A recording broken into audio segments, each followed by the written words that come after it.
Hello बच्चों, तो आज हम लोग स्टार्ट करने जा रहे हैं क्लास 12th फिजिक्स का न्यू चैप्टर और वो है वेव ऑप्टिक्स। तो देखो, पूरे ऑप्टिक्स की अगर बात करें तो उसका दो पार्ट है, एक था रे ऑप्टिक्स और एक है वेव ऑप्टिक्स। तो रे ऑप्टिक्स अभी तक हम लोगों ने पूरा कंप्लीट कर लिया। बहुत छोटा सा चैप्टर था, तो आई होप आप लोग को भी छोटा ही लगा होगा, है ना। थोड़ा सा कंटेंट वाइज बड़ा है तो छोटा ही, चलो कोई बात नहीं। नो डाउट वो बहुत बड़ा चैप्टर था, वेव ऑप्टिक्स उतना बड़ा नहीं है, लेकिन मुश्किल के रेस्पेक्ट में अगर देखें तो वेव ऑप्टिक्स के जो टॉपिक्स होते हैं ना, उसको समझना थोड़ा सा मुश्किल होता है। विशेष करके जैसे यंग्स डबल स्लिट एक्सपेरिमेंट की बात करें, जो आगे हम लोग पढ़ेंगे, डिफ्रैक्शन की बात करें, तो ये सब टॉपिक जो है थोड़ा सा कॉम्प्लिकेशन होता है इसको समझने में। क्यों कॉम्प्लिकेटेड होता है ये टॉपिक समझने में, उसके पीछे का जो वजह है ना, वो वजह इस चैप्टर के नाम के अंदर पाया जाता है। मैं इसके बारे में थोड़ा सा बताता हूँ, फिर चैप्टर स्टार्ट करता हूँ और कैसे हम लोग प्रोसीड करेंगे वो भी एक रोड मैप बता देता हूँ पूरा वेव ऑप्टिक्स का। ठीक है, देखो चैप्टर का जो नाम है ना, यह है वेव ऑप्टिक्स। इस चैप्टर के नाम में ही थोड़ा सा प्रॉब्लम है जो मुश्किल पैदा करता है, वो है ये। अब ये क्या है? ये है वेव्स। और वेव्स जो टॉपिक है ये पाया कहाँ जाता है? 11th फिजिक्स के अंदर। अब सिंस ये 11th में पाया जाता है वेव्स को समझने के लिए थोड़ा सा हमें एसएचएम का आइडिया होना बहुत ज़रूरी होता है 11th के अंदर, तब जाकर के हमें वेव समझ में आता है। और इन दोनों का जो है यूज़ इसके अंदर है वेव ऑप्टिक्स के अंदर। तो देखो, क्या ये दोनों टॉपिक ही ऐसा एसएचएम वेव्स है ना, जो कि 11th फिजिक्स के अंदर लास्ट में ये पाया जाता है। और मेजॉरिटी ऑफ द स्टूडेंट का ये दोनों चैप्टर जो है लैगिंग पार्ट होता है। विशेष करके अगर मैथमेटिक्स की अगर बात करें, इसके अंदर जो मैथमेटिकल एक्सप्रेशंस है वो सब थोड़ा सा मुश्किल होता है समझने में, कि भाई ठीक है मैथमेटिकली हम लोग मान लो कुछ सॉल्व कर रहे हैं, लेकिन उसका सिग्निफिकेंस जो है ना, हर इक्वेशन जो डेराइव करके ला रहे हैं भाई, वो दिखता नहीं है अच्छे से। जो हर लेक्चर के अंदर मैं बोलता ही हूँ एक बार कि ये इक्वेशन अगर आया तो क्या ये दिख रहा है अच्छे से? दिखना फिजिक्स दिखता नहीं है। हमको लगता है कि मैथमेटिकल चलो फॉर्मूला है, याद हो गया, सवाल बन रहा है, ठीक है। नहीं, उस टाइप से ना वेव ऑप्टिक्स अच्छे से समझ में नहीं आएगा। तो हम लोग क्या करने जा रहे हैं बेटा, वो मैं देखो अच्छे से बताता हूँ।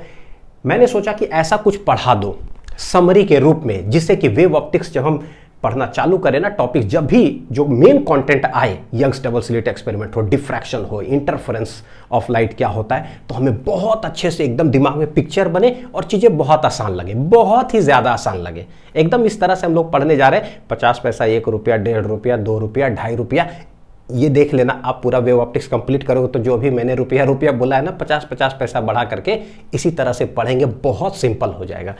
तो उसके लिए जरूरी होता है ना कि इसके अंदर, ये दोनों चैप्टर के अंदर कुछ ऐसा चीज है जिसको कि हमें ना बहुत अच्छा से कमांड होना चाहिए। पूरा कंप्लीट चैप्टर नहीं कि पूरा एसएचएम, पूरा वेव्स नहीं, उसके अंदर कुछ टुकड़ा में कुछ चीज जो है ना बहुत अच्छे से कमांड होना चाहिए। तो वो टुकड़ा वाला चीज जो है ना हम लोग यहाँ पढ़ने जा रहे हैं। तो मैं नहीं चाहता हूँ कि वेव ऑप्टिक्स जब पढ़ रहे हो तो बीच में मैं पढ़ना चाहता हूँ कुछ और वेव ऑप्टिक्स का टॉपिक, और उसके अंदर ये 11th वाला जो है ना एसएचएम और वेव्स आकर के इतना कंफ्यूज कर दे कि फिर हमारा दिमाग में ही चला जाए भाई वेव ऑप्टिक्स कहाँ है। ठीक है, तो वो हम इस लेक्चर में पढ़ने जा रहे हैं। तो जो भी कंटेंट इसमें पढ़ाऊंगा ना, हो सकता है इसमें बहुत सारा चीज़ आप लोग को आ रहा हो बहुत अच्छे से, लेकिन अगर बहुत अच्छे से आए ना तो उसको फास्ट फॉरवर्ड में 2x पर जो है ना सुन लो कि अच्छा ठीक है मैंने बोला क्या क्या है। और अगर नहीं आ रहा है तो अच्छे से उसको समझो, सुनो बहुत बढ़िया से, क्योंकि आगे जो ना सब इक्वेशंस का पिक्चर दिमाग में बनाने में मदद करेगा ये लेक्चर। ठीक है,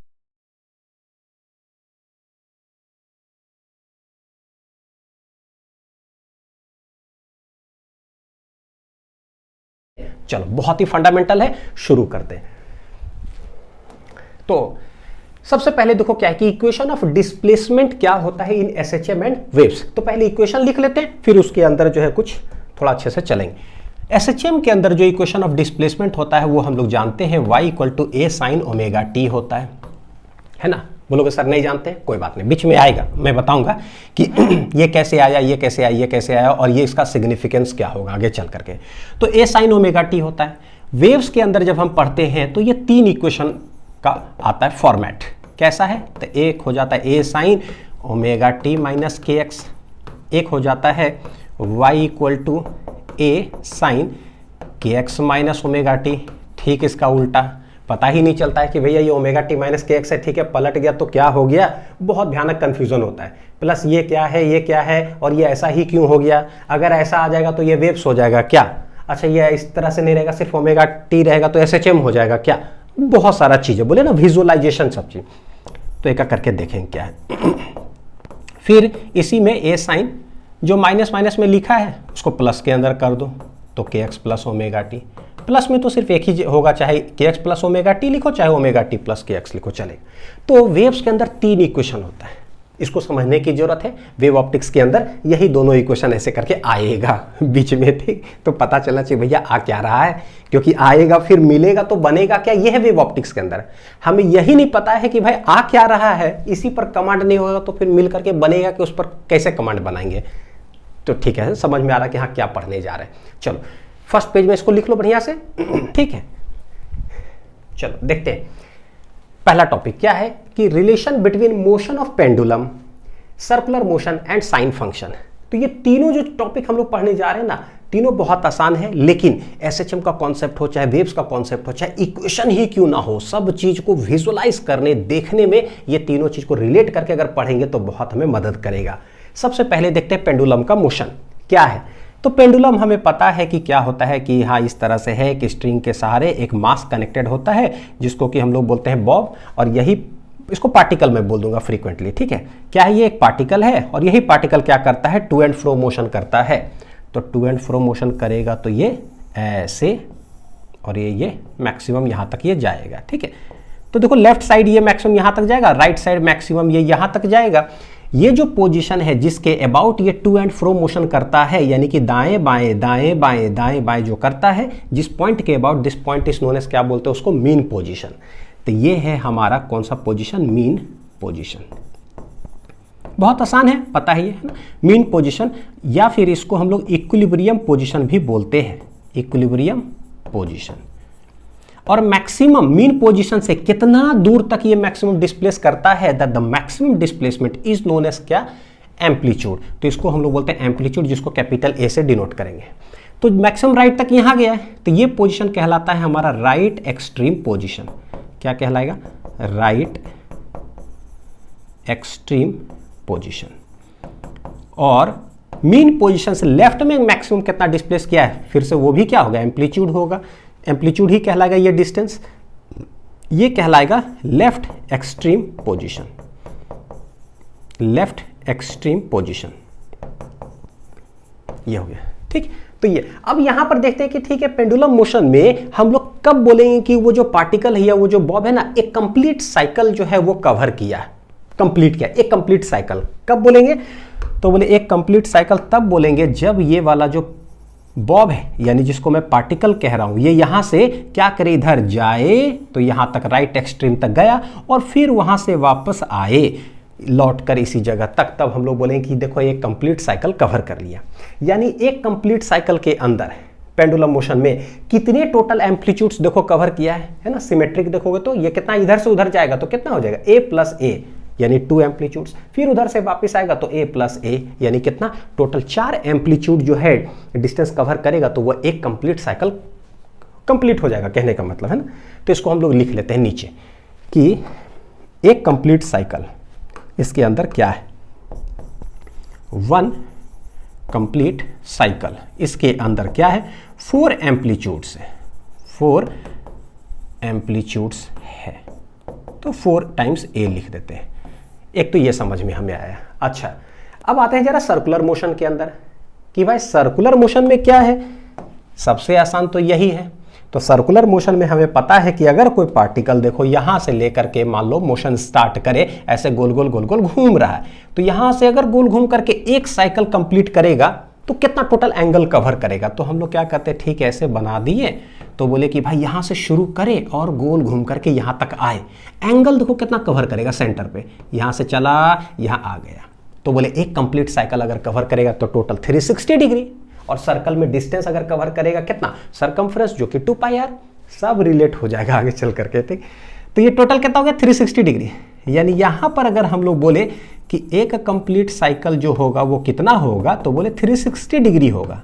यही 360 डिग्री जो ना 4 इक्वल पार्ट्स में बांट सकते हैं, जो कि क्या कहलाता है, क्वाड्रेंट है। 1 quadrant, 2 quadrant, 3 quadrant, 4 quadrant, total 4 quadrants है। हर क्वाड्रेंट कितना कितना डिग्री का, 90 डिग्री 90 डिग्री 90 डिग्री का है। यानी कि समझ में आ गया, एक कंप्लीट साइकिल कंसिस्ट्स ऑफ कितना, 4 क्वाड्रेंट्स, 4 क्वाड्रेंट्स, और हर क्वाड्रेंट कितना का होता है, 90 डिग्री का होता है। देखो कहीं ना कहीं जो है ना सिमिलैरिटी समझ में आ रहा होगा पेंडुलम मोशन में एक कंप्लीट साइकिल 4 एम्पलीट्यूड्स 4a, यहाँ पर एक complete cycle circular motion 4 quadrants 4 × 90 degree. और इतना ज़्यादा सिमिलरिटी है कि हर एम्पलीट्यूड यहाँ से लेकर के यहाँ तक, जब फेस की बात आगे करूंगा ना, फेस हम लोग पढ़ते तो हैं भैया फेस क्या होता है, लेकिन कभी समझ में नहीं आया फेस का क्या काम है, क्या रोल है आज क्लियर हो जाएगा। तो फेस इतना दूर की बात करोगे तो वो 90 डिग्री ही होता है। यहाँ पर इनिशियल फेस निकालोगे कि अगर कोई, अभी मैं बोल रहा हूँ चीज़ें नहीं समझ में आएगा, कोई बात नहीं, आगे समझाएंगे इसको। कोई पार्टिकल अगर यहीं से मोशन स्टार्ट कर रहा है और इधर जा रहा है ना, तो इसका इनिशियल फेस होता है 0 डिग्री। अगर कोई पार्टिकल यहाँ से स्टार्ट कर रहा है मोशन तो उसका इनिशियल फेस होता है 90 डिग्री। यानी ना इन दोनों के बीच फेस मतलब समझ लो एंगल। फिलहाल अभी समझने के लिए जब मैं फेस बोलूँ समझो कि एंगल की बात कर रहा हूँ, बस। एंगल आसान शब्द है, हमें समझ में आता है। फेस बहुत टिपिकल है, समझ भी नहीं आता कि क्या है, तो भाई समझो कि दोनों एक ही है, फेस और एंगल। तो बोले यहाँ एंगल 0 डिग्री, यहाँ एंगल 90 डिग्री, यानी हर एम्पलीट्यूड 90 डिग्री के ही बराबर होता है। तो देखो 4 × एम्पलीट्यूड 4a या 4 × 90 डिग्री। देखो 4 × कितना 90 डिग्री, सिमिलरिटी आया। ठीक है, साइन फंक्शन के अंदर क्या है भाई, तो बोले साइन फंक्शन के अंदर यहाँ से कोई पार्टिकल ऐसे जाए तो हम लोग बोलते हैं देखो ये एक कंप्लीट साइकिल कवर कर लिया है कि नहीं। कैसे, यहाँ से यहाँ कितना हो गया 180 डिग्री, फिर यहाँ से आगे कितना हो गया 180 डिग्री, तो टोटल 360 हुआ, यानी कि सर्कुलर मोशन। यानी कि what is sine function, it is circular motion. बस ये सर्कल में ऐसे बना लेते हैं, यहाँ पर ऐसे करके ऐसे बना लिए, तो हमें पता है कि ठीक है ये कितना हो गया 180 डिग्री और ये वाला कितना हो गया 360। लेकिन उस 180 डिग्री को भी दो बराबर भाग में बांट सकते हैं 90 डिग्री पर, तो पता चल गया कि अच्छा ये एक 90 हुआ, एक 90 हुआ। सिमिलरली यहाँ पर भी दो बराबर भाग में बांटोगे, ये 90 ये 90।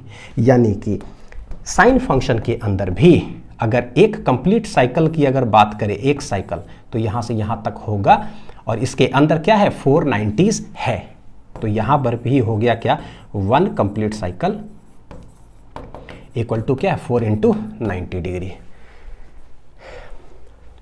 ठीक है, कोई दिक्कत नहीं है, सिमिलैरिटी कुछ तो समझ में आया है।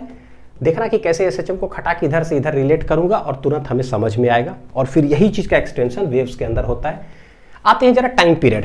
व्हाट इज टाइम पीरियड, तो हम लोग जानते हैं टाइम पीरियड उसको बोलते हैं कि time taken by the particle to complete, चाहे सर्कुलर मोशन हो तो बोलो कि एक कंप्लीट साइकिल कर ले, या अगर पेंडुलम मोशन की बात करते हैं तो बोले कि भाई एक कंप्लीट ऑसिलेशन वो कवर करे। ऑसिलेट कर रहा है, टू एंड फ्रो मोशन है, एक कंप्लीट ऑसिलेशन वो करे। The time taken by the particle to complete 1 oscillation या फिर 1 रिवॉल्यूशन बोल दो सर्कुलर मोशन में, तो उसको हम लोग बोलते हैं टाइम पीरियड। यानी कि यहां से पार्टिकल शुरू करे, जाए यहां तक और वहां से फिर वापस आ जाए, तो हम लोग बोलते हैं कि देखो एक कंप्लीट साइकिल कवर किया। टाइम जो लेता है उसको टाइम पीरियड कहते हैं और डिनोट करते हैं कैपिटल टी से। सिमिलरली सर्कुलर मोशन में क्या बोलेंगे कि एक पार्टिकल यहां से मोशन चालू करे और गोल घूम करके यहां तक वापस आ जाए, है ना, एक कंप्लीट साइकिल इधर से इधर तक, तब जो टाइम लेगा that will be known as क्या कैपिटल टी। अब यही कैपिटल टी पता चल गया कि एक पूरा कंप्लीट साइकिल का टाइम कितना लिया, capital T which is known as time period. तो ठीक है भाई, अगर आधा का बात करें मोशन का तो जस्ट हाफ, तो t/2। अच्छा उसका भी हाफ, तो t/4। यानी पता चल जा रहा है कि 360 डिग्री पूरा एंगल कवर करेगा तो उसको टाइम पीरियड बोल दिए। अच्छा इसका आधा कर दो 180 डिग्री, तो उसका आधा कर दो तो t/2। अच्छा इसका भी हाफ कर दो 90 डिग्री, तो भाई इसका भी हाफ कर दो तो t/ कितना हो जाता है 4। सिमिलरली यहां पर भी वैसा ही है कि ये हमें पता है कि एक एम्पलीट्यूड है, ये एक एम्पलीट्यूड है। हर एम्पलीट्यूड ना 90 डिग्री के बराबर ही होता है, कोरस्पॉन्ड, मतलब अभी फिलहाल समझो हर एम्पलीट्यूड 90 डिग्री के बराबर। 90 डिग्री में कितना टाइम लेता है t/4। तो पेंडुलम मोशन के अंदर भी यहाँ से यहाँ जो टाइम बोलोगे पता है कितना होता है बेटा, t/4 ही होता है। फिर यहाँ से यहाँ बोलोगे कितना, t/4 ही होता है। यानी एक कंप्लीट साइकिल के लिए कितना t/4, तो बोले 1 2 3 4 टाइम्स t/4। यहाँ पर भी कितना है, हर क्वाड्रेंट t/4 4 t/4 करो तो एक complete cycle. Pendulum motion, sine function, circular motion, pendulum motion, sine function, circular motion, दुनिया गोल है, तीनों सेम है। आ जाओ, फ्रीक्वेंसी क्या होता है। फ्रीक्वेंसी को f से डिनोट करते हैं या न्यू से, न्यू इस तरह से होता है, ठीक, कोनिकल जैसा लिखा हुआ, ऐसे नहीं, ये v हो गया लेटर ये वाला, तो ये है फ्रीक्वेंसी। मैं जनरली f से लिखूंगा, ठीक है, कि क्या है। तो देखो क्या होता है, व्हाट इज फ्रीक्वेंसी, कितना नंबर ऑफ रिवॉल्यूशंस कंप्लीट करता है कोई पार्टिकल पर सेकेंड, यानी एक ही सेकेंड में कितना रिवॉल्यूशन कंप्लीट कर लिया। अब कोई धीरे धीरे चले ऐसे देखो, तो 1 सेकेंड में ये कितना रिवॉल्यूशन कंप्लीट करेगा, थोड़ा फीलिंग तो आ ही रहा है। एक पार्टिकल चले ऐसे ऐसे, देखने से नहीं लग रहा है खटाक, लग रहा है 2 रिवॉल्यूशन कंप्लीट कर लेगा। और एक पार्टिकल ऐसे चले गन चल रहा है, अभी 1 सेकंड बोले खटाक, तब तक हो सकता है 5-6 कंप्लीट कर ले। यानी पता चलता है नंबर ऑफ रिवॉल्यूशन अगर बहुत ज्यादा हुआ 1 सेकंड में, तो हम लोग बोलते हैं उसका फ्रीक्वेंसी क्या है, बहुत ज्यादा है। मैं कुछ ग्राफ बनाता हूं, आप खुद बताना कि क्या है, ठीक, कमेंट सेक्शन के अंदर। ये पहला एक वेव बनाया मैंने ऐसे, दूसरा मैं बना रहा हूं ऐसे, तीसरा मैं बना रहा हूं ऐसे। बताना कि फ्रीक्वेंसी सबसे ज्यादा किसका है। ये मान लो F1 है, ये F2 है, ये F3 है। अभी कुछ नहीं बता रहा हूं, बस ऐसे ही देखो, अपने आप समझ में आ रहा होगा कि भाई 1 सेकेंड बोलेगे ना खटाक, तब तक ये मान लो कि ठीक है 1 रिवॉल्यूशन, ये तब तक लग रहा है 2 हो जाएगा, ये तो लग रहा है 5-6 हो जाएगा। अपने आप समझ में आता है क्या कि F3 का जो फ्रीक्वेंसी होगा वो सबसे क्या होगा, ज्यादा होगा इन कंपेरिजन टू F2, और वो ज्यादा होगा इन कंपेरिजन टू F1। समझ में आ गया। बस अब यही फ्रीक्वेंसी का फॉर्मूला हो जाता है क्या, reciprocal of the time period 1/T। Time period कैसे रेसिप्रोकल है भाई, आंसर जरा ग्राफ में बताओ। बिल्कुल बताता हूं, देखो यहां पर पहला वाला जो फ्रीक्वेंसी, एक साइकिल क्या है, तो यहां से ऐसे जाकर के यहां चले जाए, 360 डिग्री कवर करे, तो ये है मेरा टाइम पीरियड T1, देख लो, है ना, एक साइकिल कंप्लीट किया। अच्छा इसमें तो बोले यहां से ऐसे जाकर के यहां तक चला जाए, तो ये है मेरा टाइम पीरियड T2। और तीसरा में बात करें तो देखो ये कंप्लीट साइकिल यहां से लेकर के यहां तक होगा ना, ऐसे गया 360 डिग्री, दिस इज क्या है, T3। तो देखो जिसका फ्रीक्वेंसी सबसे ज्यादा है, गौर करो उसका टाइम पीरियड सबसे कम है, सबसे कम टाइम पीरियड, इससे ज्यादा टाइम पीरियड, इससे ज्यादा टाइम पीरियड। यानी पता चलता है कि अच्छा जिसका फ्रीक्वेंसी ज्यादा होता है ना, उसका टाइम पीरियड होता है कम। स्वाभाविक है, कम ही टाइम में धड़ाक से ऑसिलेट कर गया, यानी भैया बहुत जल्दी जल्दी बोल रहे हो, बहुत जल्दी जल्दी घूम रहे हो, है ना, ये हो गया। तो रेसिप्रोकल रिलेशन है, तो वो है रेसिप्रोकल, यही फॉर्मूला हो गया। अच्छा एक बात दिल के अंदर है, लिख ही देता हूं कि SI यूनिट ऑफ फ्रीक्वेंसी होता है क्या, हर्ट्ज। HZ से डिनोट करते हैं इसको, चाहे हर्ट्ज बोलो या CPS बोलो, साइकिल पर सेकेंड, या फिर RPS बोलो, इसको रिवॉल्यूशन पर सेकेंड, या फिर रोटेशन पर सेकेंड। तो कभी लिखा रहे ना कि फ्रीक्वेंसी 50 CPS है, तो CPS क्या है, साइकिल पर सेकेंड। साइकिल पर सेकेंड को हम हर्ट्ज भी लिख सकते हैं, ठीक। CPS लिख लो इसको, फिर अगला लाइन में, अगला पेज में लिख देता हूँ। CPS मतलब साइकिल पर सेकेंड, चलो नीचे ही लिख देता हूँ। CPS का मतलब हो गया साइकिल पर सेकेंड, RPS का मतलब हो गया रिवॉल्यूशन पर सेकेंड, और रोटेशन पर सेकेंड, मान लो जैसे कि एक छोटा सा क्वेश्चन ऐसे फ्रीक्वेंसी दे के रखा है, पता है क्या, 50 CPS। तो हम क्या करेंगे, कुछ नहीं करेंगे, CPS का मतलब होता है हर्ट्ज, यानी कि ये 50 हर्ट्ज हो गया, बस डायरेक्ट। कभी फ्रीक्वेंसी दे के रखा हो, मान लो कि 50 RPS, तो what do you mean by RPS, भाई RPS का मीनिंग हर्ट्ज ही होता है, यानी कि मेरे लिए 50 हर्ट्ज ही दे के रखा है, कुछ करने की जरूरत नहीं होता है। ऐसा रहता है सवाल के अंदर, वो सिर्फ कंफ्यूज करने के लिए देता है कि भाई नया नाम दे दिया CPS पता नहीं क्या, ताकि हम लोग बना ना सके। हो गया, ठीक है, लिखते चले जाना जो भी चीज है। हाँ आप नेक्स्ट आप पढ़ते हैं एंगुलर फ्रीक्वेंसी, बहुत अच्छा से रिलेट करने जा रहा हूं बच्चों। देखो इसका फॉर्मूला ऑलरेडी पता होगा, ओमेगा होता है क्या, θ/T 2π/T, ठीक है। मैं थोड़ा दूसरे तरीका से बता रहा हूं, देखो कि एंगुलर फ्रीक्वेंसी क्या है, ओमेगा। तो ना एक थ्योरी देखो मेरा याद रखना, इसको मैं पूरा लेक्चर के अंदर अभी जो है ना मतलब रिलेट करने जा रहा हूं, उसको मैं बोलता हूं पता है कि अनिल सर्स थ्योरी। क्या है अनिल सर्स का थ्योरी, मैंने भी एक थ्योरी दिया है, पढ़ते पढ़ते फिजिक्स पढ़ाते पढ़ाते कुछ चीज़ तो सीख ही गए कि भाई अनिल सर्स थ्योरी क्या है। ये कहलाता है पता है क्या, 5 पेन 5 कलम 20 रुपया थ्योरी, हिंदी में लिखता हूँ, 5 कलम 20 रुपया थ्योरी, 5 कलम 20 रुपया थ्योरी। ये इसी से मेरे को लगता है कि फिजिक्स बना हुआ, बहुत खतरनाक सा चीज़ है, बहुत खतरनाक। आता सब लोग को है, लेकिन उस चीज़ को जो समझने का तरीका होता है, समझो। एक बार लिखता हूँ, ठीक है, क्या है, तो देखो इधर लिख देते हैं कलम और इधर लिख देते हैं रुपया, है ना। लगातार 12 साल से पढ़ा रहा हूँ फिजिक्स, तो भाई ये दाम बढ़ा नहीं, 5 कलम का 20 रुपया ही है। 5 कलम 20 रुपया थ्योरी क्या है कि भाई लेट टोटल कोई फैक्ट्री हो या कोई दुकान हो, उसके पास ना 5 ही कलम है, ठीक है। तो बोले टोटल 5 कलम आपके पास है, टोटल उसका टोटल दाम कितना है, 20 रुपया। दुकानदार ने बता दिया, टोटल कलम टोटल दाम। लेकिन इससे मजा नहीं आता है। मजा दुनिया में ये है ना, हर चीज देख लो जरा, चश्मा हम कितना खरीदे, एक चश्मा। फिर दुकानदार पूछते भैया एक चश्मा का दाम क्या है, तब हमको पता चलता है मेरे को 2 जरूरत है ना, तो हम गुना कर लेंगे, है ना। एक चश्मा का पूरा सब चीज मिला करके मान लो 1000 रुपया दाम है, 2 खरीदना होगा तो 2000। कलम ना एक ही खरीदते हैं, खराब होगा तब दूसरा खरीदेंगे। कितना दाम है इसका, हाँ भैया 500 रुपया, ठीक। घड़ी एक ही खरीदते हैं, 50 को नहीं खरीदते हैं कभी भी। एक घड़ी, एक शर्ट, सब कुछ एक एक एक एक एक एक। तो दुनिया में सब कुछ जब एक, तो भैया फिजिक्स पढ़ते वक्त 2 कैसे हो जाएगा। फिजिक्स क्या है, जो आप करते हो, जो दुनिया में दिखता है वही फिजिक्स है। तो सिंस ठीक है आपके पास 5 कलम है, उसका दाम 20 रुपया, लेकिन भैया फिजिक्स पढ़ाओ। फिजिक्स होता है एक कलम का दाम कितना, तो बोलते हैं एक कलम का दाम कैसे निकालते हैं, ये हो जाता है 20/5 होता है ना, 20/5। 20 क्या है, रुपया यानी कि दाम, और ये पूरा 5 कलम हम कर दिए डिवाइड। अच्छा, जैसा ही हम पूरे कलम से हम डिवाइड जब कर देते हैं ना, तो निकलता क्या है, निकलता है एक कलम का दाम। क्योंकि पता है ऊपर देखो क्या है, रुपीस, नीचे पेन, तो जरूर इस तरह से है, लेकिन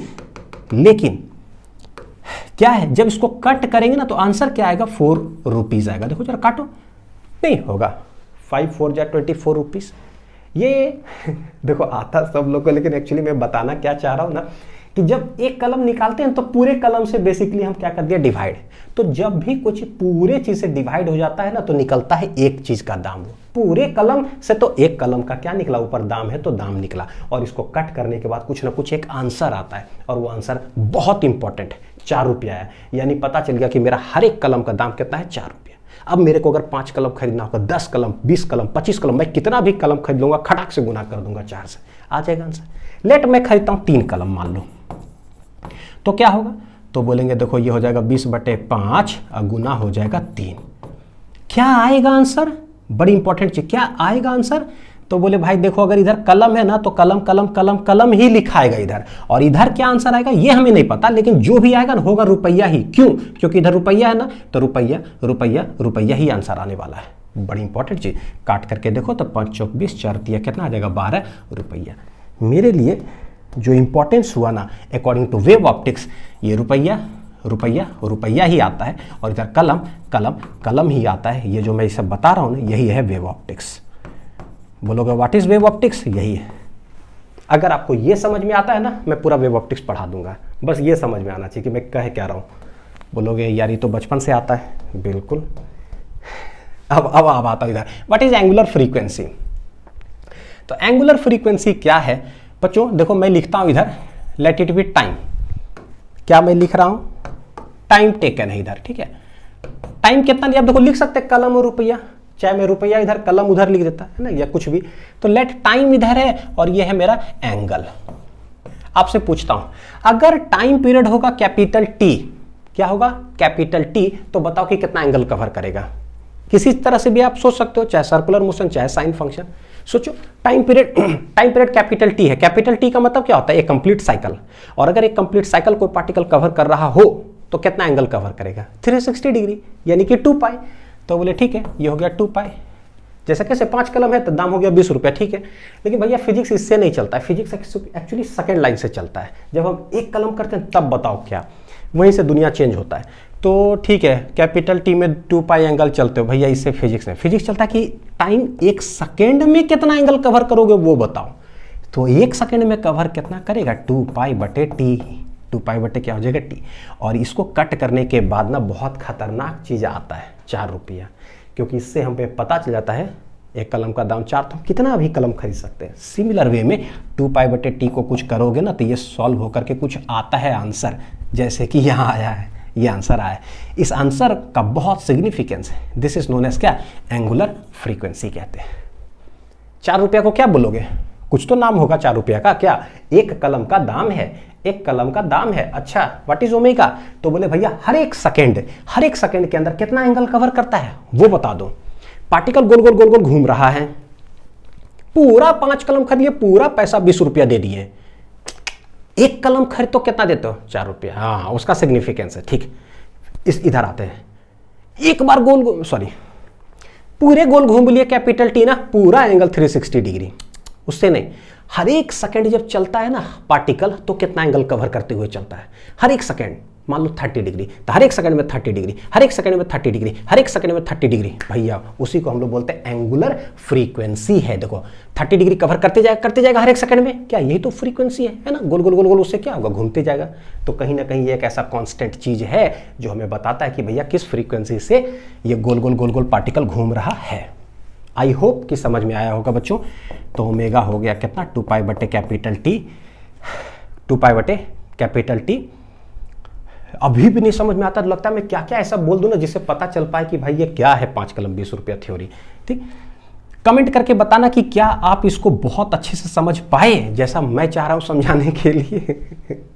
ठीक, फॉर्मूला तो रटा हुआ था ही, ओमेगा इक्वल टू 2 पाई बटे टी होता है, और 1 बटे टी को हम लोग क्या लिख सकते हैं, फ्रीक्वेंसी। देखो 2 पाई बटे टी, ये 1 बटे टी हो गया, 1 बटे टी को बोलते हैं फ्रीक्वेंसी, तो ये हो जाएगा 2 पाई एफ, यानी ओमेगा 2 पाई क्या हो गया, एफ।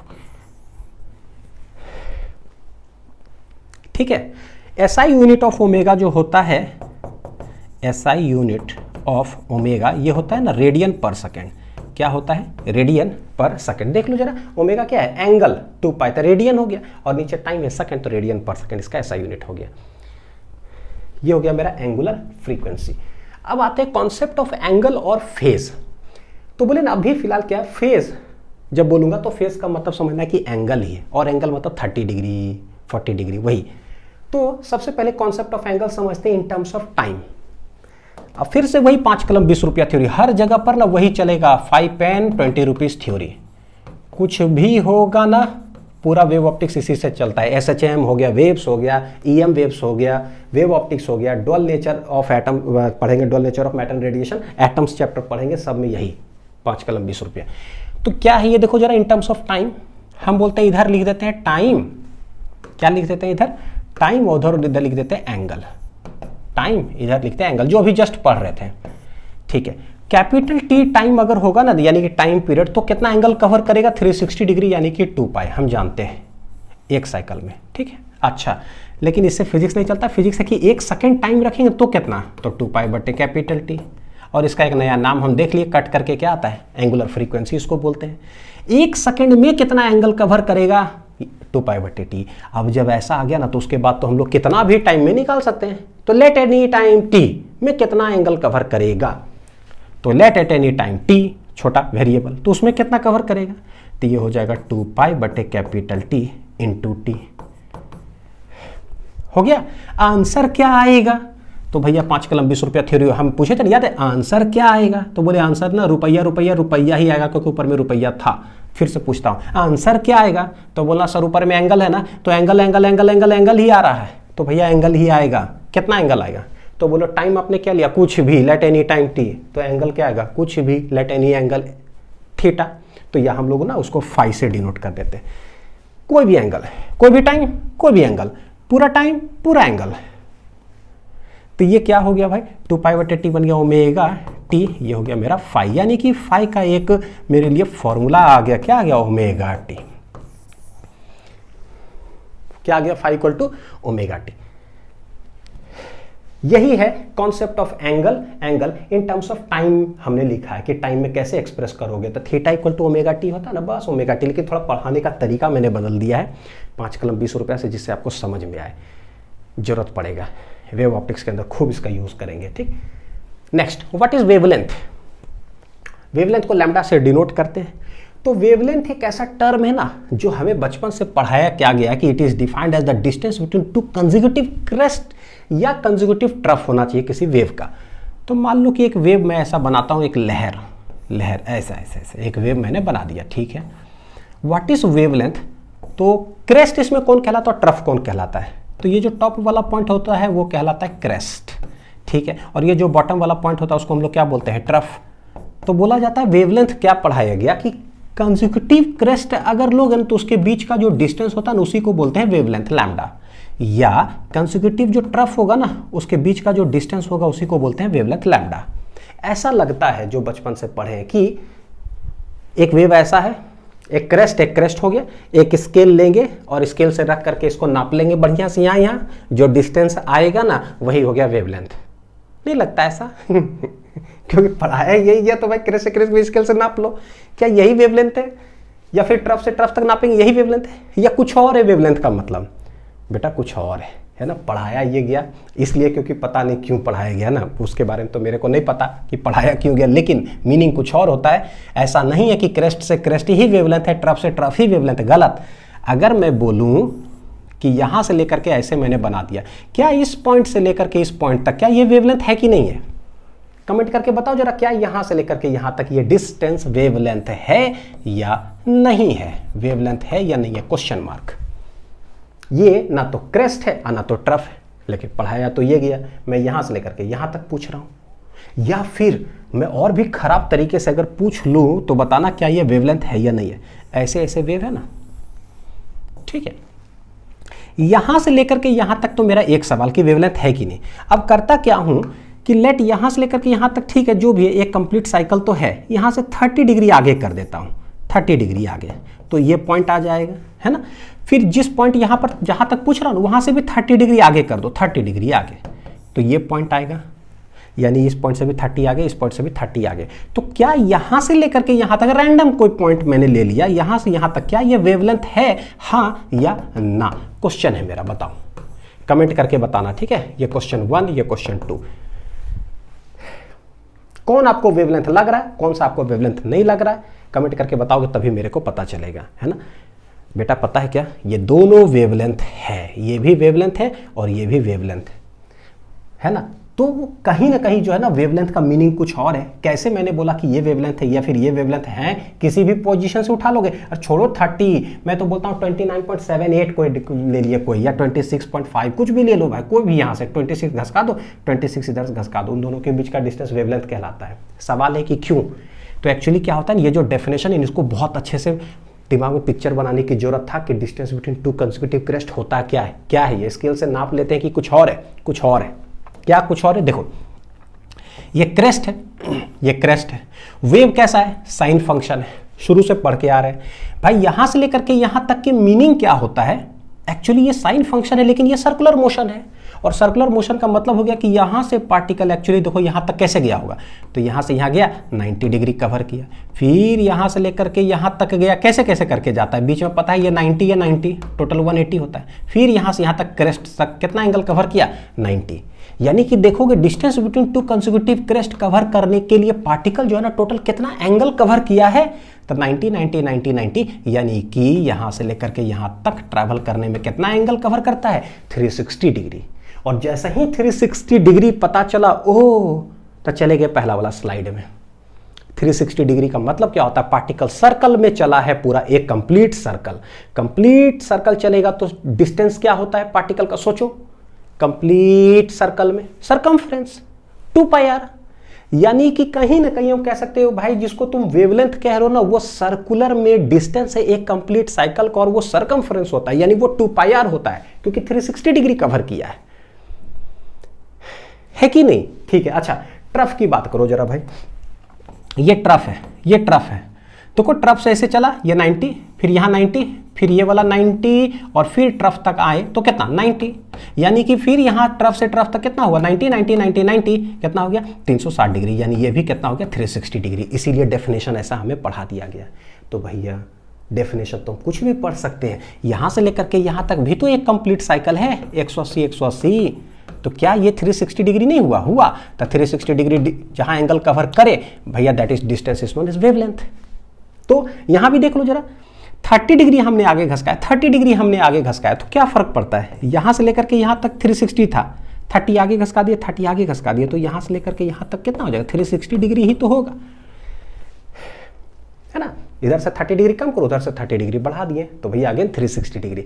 तो समझ में आ गया कि अच्छा अच्छा अच्छा अच्छा अच्छा, कुछ तो बुझाया कि लैम्डा जो होता है ना, वो distance covered by the particle in one complete cycle है। ये क्या है?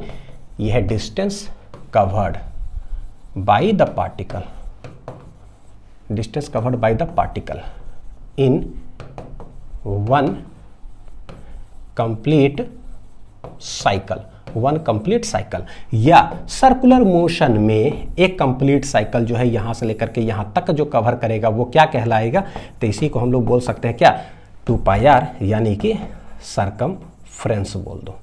तो दुनिया पूरा गोल हो गया। डिस्टेंस में सरकमफ्रेंस बोल दो, एंगल में कितना बोल दो, 360 डिग्री बोल दो। और ये जो लैम्डा डिस्टेंस कवर करता है तो टाइम कितना लेता है, टाइम लेता है कैपिटल टी। तो भाई ये टाइम हो गया और ये क्या हो गया, एंगल हो गया। ये क्या हो गया, सरकमफ्रेंस का मतलब क्या होता है, डिस्टेंस हो गया। तो डिस्टेंस को हम लोग बोल दिए वेवलेंथ। कितना टाइम में कवर करेगा, कैपिटल टी टाइम में कवर करता है ये कंप्लीट साइकिल। कितना एंगल कवर करेगा, 360 डिग्री। तो डिस्टेंस, टाइम, एंगल सब कोरिलेटेड है। ये lambda equal to t equal to 360 degree. अब कोई जाकर के ये मत बोलिए सर ये डिस्टेंस और टाइम आप बराबर कैसे कर दोगे, दिस इज नॉट बराबर, दिस इज ये भैया फीलिंग अटैच है इसमें ये फीलिंग अटैच है। जो लेक्चर पढ़ रहा है वो समझ रहा है कि आंसर करके आ रहा है, ठीक है, कि इतना डिस्टेंस में इतना टाइम लगेगा तो इतना एंगल कवर करेगा। तो कैसे डिस्टेंस, टाइम, एंगल जो है ना कोरिलेटेड ये है, ठीक है। हो गया, चलो बहुत बढ़िया।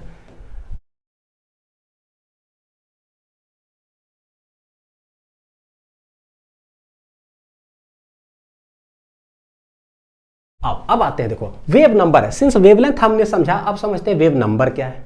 तो नाम ये वेव नंबर, यानी अगर मैं बोल दूं ना कि कितना कलम, कलम हाउ मेनी पेन्स, कितने कलम, तो एक्चुअली क्या पूछ रहा हूं, कलम का नंबर पूछ रहा हूं। तो मान लो हमने 50 रुपया दिया तो कितना कलम उसके अंदर आएगा, how many number of pens, तो पेन नंबर हो गया। तो यहां पर पूछता है क्या, वेव नंबर, ओ कितना वेव्स कवर होगा, ठीक है। तो पता है इसमें क्या होता है, ये जो इस तरह से बना हुआ ना ऐसे, जब एक कंप्लीट साइकिल कवर कर लेता है तो हम लोग इसको बोलते हैं वन वेवलेंथ कहते हैं, बोलते हैं ना वेवलेंथ, यानी एक वेव का लेंथ है तो 1 लैम्डा। तो 1 लैम्डा को क्या बोलेंगे, एक वेव का लेंथ है, ये सही है, एक वेव का क्या है, लेंथ है, hence it is known as wavelength, ठीक है। तो 2 लैम्डा बोलेंगे तो क्या हो जाएगा, 2 वेव का लेंथ हो जाएगा। भैया 3 लैम्डा बोल देंगे तो क्या हो जाएगा, 3 वेव का लेंथ है ये। तो एक वेव बनाया हमने ऐसा, 2 वेव बनाओगे तो कैसा, देखो एक वेव हो गया, एक और बना दो, तो ये कहला जाता है 2 वेव्स, 1 लैम्डा 1 लैम्डा, तो ये है मेरा 2 वेव्स का, यानी पिक्चर तो समझ में आया। तो ऐसा बोल सकते हैं कि लैम्डा डिस्टेंस कवर करेगा ना तो एक वेव हो जाता है। क्या मैं बोल रहा हूं, लैम्डा डिस्टेंस कवर करेगा ना तो एक वेव हो जाता है। नंबर ऑफ वेव्स कितना हुआ, 1। अच्छा, तो ये क्या है ये, तो देखो मैं कैसे इसको लिखने जा रहा हूं, यहां इधर लिखता हूं पता है क्या, डिस्टेंस, और इधर लिखता हूं number of waves. Unitary method है ये, नंबर ऑफ वेव्स। देखना लैम्डा डिस्टेंस कवर करता है ना, तो एक वेव हो जाता है। कितना वेव हो जाता है, एक। फिजिक्स इससे नहीं चलता है, 5 कलम का दाम 20 रुपया, उससे नहीं चलता। 1 कलम का दाम बताओ कितना, तो ठीक उसी तरह से लैम्डा डिस्टेंस टोटल चलता है तो एक वेव होता है, ठीक है। हर 1 मीटर चलेगा ना डिस्टेंस तो कितना नंबर ऑफ वेव्स होगा, तो ये हो जाएगा 1/, लैम्डा। देख लो जरा भाई, इसी को बोल देते हैं क्या, वेव नंबर बोल देते हैं। क्या बोलते हैं बच्चों, वेव नंबर। तो इसको न्यू बार से हम लोग डिनोट करते हैं, यही हो गया वेव नंबर। देखो नंबर ऑफ वेव्स, तो ठीक है ना कितना नंबर ऑफ वेव्स कवर करेगा पर यूनिट लेंथ, यानी हर 1 मीटर चलेगा ना तो कितना वेव्स कवर होगा, हर 1 मीटर कितना वेव्स, हर 1 मीटर कितना वेव्स। तो बोले 1 मीटर मान लो कि यहां से यहां तक होता है, देखो यहां से यहां बोल दोगे तो एक वेव कंप्लीट हो गया। लेकिन 1 मीटर मान लो यहीं से यहीं तक होता है, ठीक है। तो हर 1 मीटर चलेगा ना तो कितना वेव्स कवर करेगा, तो बोले पूरा कंप्लीट वेव इसमें नहीं आएगा, उसका कुछ फ्रैक्शन आएगा। मान लो 1/16 ऑफ द वेव आ गया है ना, 1 जो भी बोलो 1/10 आ गया, कुछ भी ऐसा। तो एक कांस्टेंट चीज हो गया वेव नंबर। तो क्या हो गया, number of waves per unit length, it is defined as the number of waves per unit length. तो हो गया मेरा वेव नंबर 1/, लैम्डा करने से। अब उसी के आगे एक टर्म आता है जिसको हम लोग बोलते हैं प्रोपेगेशन कांस्टेंट, और इसका नाम हो जाता है क्या, एंगुलर वेव नंबर। क्या बोलते हैं इसको, एंगुलर वेव नंबर, जिसको कि के से डिनोट करते हैं। तो देखो बहुत आसान है, अब ठीक ठाक है। मैं इधर लिख देता हूं डिस्टेंस और इधर लिख देता हूं एंगल। क्या लिखता हूं, एंगल।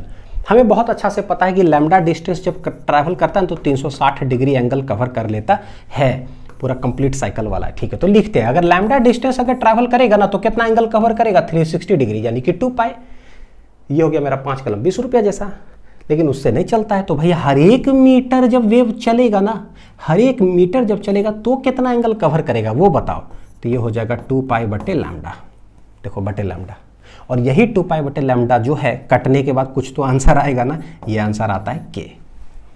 जैसे नहीं 20/5 काटे थे तो 4 रुपया आया था, 4 रुपये का सिग्निफिकेंस है बहुत भयानक। तो भैया इस के का भी बहुत सिग्निफिकेंस है कि वेव जब हर एक मीटर चलेगा आगे, हर एक मीटर चलेगा तो कितना एंगल कवर करेगा, कितना एंगल कवर करेगा, तो भाई वो एक कांस्टेंट सा चीज हो जाएगा। तो इसको हम लोग बोलते हैं के। इसका नाम प्रोपगेशन कांस्टेंट क्यों पड़ा वो समझना जरा। के इक्वल टू 2 पाई बटे लैम्डा आया ना,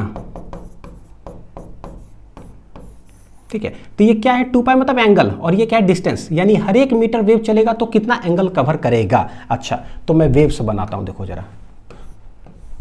एक वेव मैंने बना दिया ऐसा कुछ कि लेट वेव्स मतलब डिस्टर्बेंस, लहर, ऐसा कुछ अभी फिलहाल समझो। हर एक मीटर चलता है तो कितना एंगल कवर करेगा। तो मान लो एग्जांपल के तौर पे 1 मीटर वेव आगे चलता है ना, इधर वेव आगे चलता है 1 मीटर तो कितना एंगल कवर करता है, लेट 30 डिग्री कवर करता है ये। तो सोचो कि क्या है, हर एक मीटर चलता है 30 डिग्री कवर करता है। तो अगला फिर से ये 1 मीटर चलेगा तो भैया फिर से 30 डिग्री कवर करेगा, फिर से 1 मीटर चलेगा फिर से 30 डिग्री कवर करेगा। समझने के लिए बता रहा हूँ, ऐसे समझो, पूरा एग्जैक्ट मत देखना 90 सर यहाँ होता है वो होता है, वो नहीं। हर एक मीटर कवर करता है 30, हर एक मीटर कवर करता है 30। यानी कि क्या है ये कि जैसे जैसे वेव आगे जाते जाएगा ना, 1 मीटर में 30, 1 मीटर में 30, 1 मीटर में 30, 1 मीटर में 30, यानी कि चलते रहेगा और उसका एक कोई कांस्टेंट चीज लेके चल रहा है। यानी कि ये क्या है, चलने वाला कांस्टेंट है ये। देखो समझना, 1 कलम खरीदते ना 4 रुपया देते हैं, फिर 1 कलम खरीदते ना 4 रुपया देते हैं, फिर 1 कलम 4 रुपया। यानी क्या है ये, कलम खरीदने वाला कांस्टेंट है ये 4 रुपया है ना। तो यहाँ कैसे, हर एक मीटर चलता है ना 30 डिग्री, हर एक मीटर चलता है 30 डिग्री कवर करते हुए जाता है, चलते जाता है। तो भैया चलने वाला एक कांस्टेंट है, उसी को हम लोग बोलते हैं के। तो के इक्वल टू जो 2 पाई बटे लैम्डा हुआ, के का नाम हो जाता है बेटा, क्या होगा सोचो, चलने वाला कांस्टेंट है ये, चलने वाला कांस्टेंट है ये। तो चलने को फिजिक्स में क्या मतलब, ये इंग्लिश में क्या कहते हैं, प्रोपगेशन। तो प्रोपगेशन हो गया कांस्टेंट, कांस्टेंट है तो हेंस इसका नाम पड़ गया क्या, प्रोपगेशन कांस्टेंट। चलने वाला कांस्टेंट, प्रोपगेशन कांस्टेंट। 4 रुपया को बढ़िया से समझो, ये सब पूरा अच्छे से। अब ये दिखता है, नहीं इस तरीका से पढ़ोगे तो पता कैसे लगेगा कि क्या है, तो सब बोलेंगे प्रोपगेशन कांस्टेंट है सर, फॉर्मूला 2 पाई बटे लैम्डा, यूनिट सब बता देंगे बहुत बढ़िया से, हो गया ठीक है।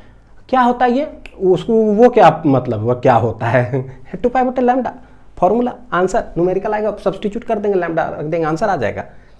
आंसर आने वाला फिजिक्स की हम नहीं बात करें, हम समझने वाले फिजिक्स की बात करते हैं, वो एक अलग तरीका होता है।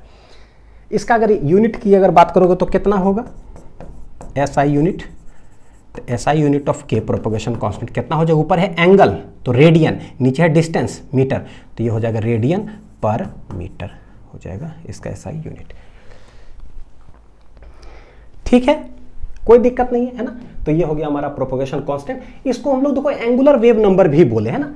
क्यों बोले एंगुलर वेव नंबर, थोड़ा सा इसका भी आपको कुछ एक रिलेट करके देखो दिखा देता हूं। ये कि एक टाइम वाला कॉन्सेप्ट हमने पढ़ा और एक डिस्टेंस वाला कॉन्सेप्ट पढ़े, है ना। टाइम और डिस्टेंस, डिस्टेंस में कैसे पढ़े कि इधर हम लिखे थे टोटल डिस्टेंस, तो टोटल कितना एंगल कवर किया, तो लिखे थे 1 मीटर में कितना कवर किया, 2 पाई बटे लैम्डा, जिसको कि बोल दिए ये के होता है। इधर देखो जरा, टाइम, टाइम में बोले टोटल कैपिटल टी टाइम में कितना एंगल कवर करेगा, एक पूरा complete cycle.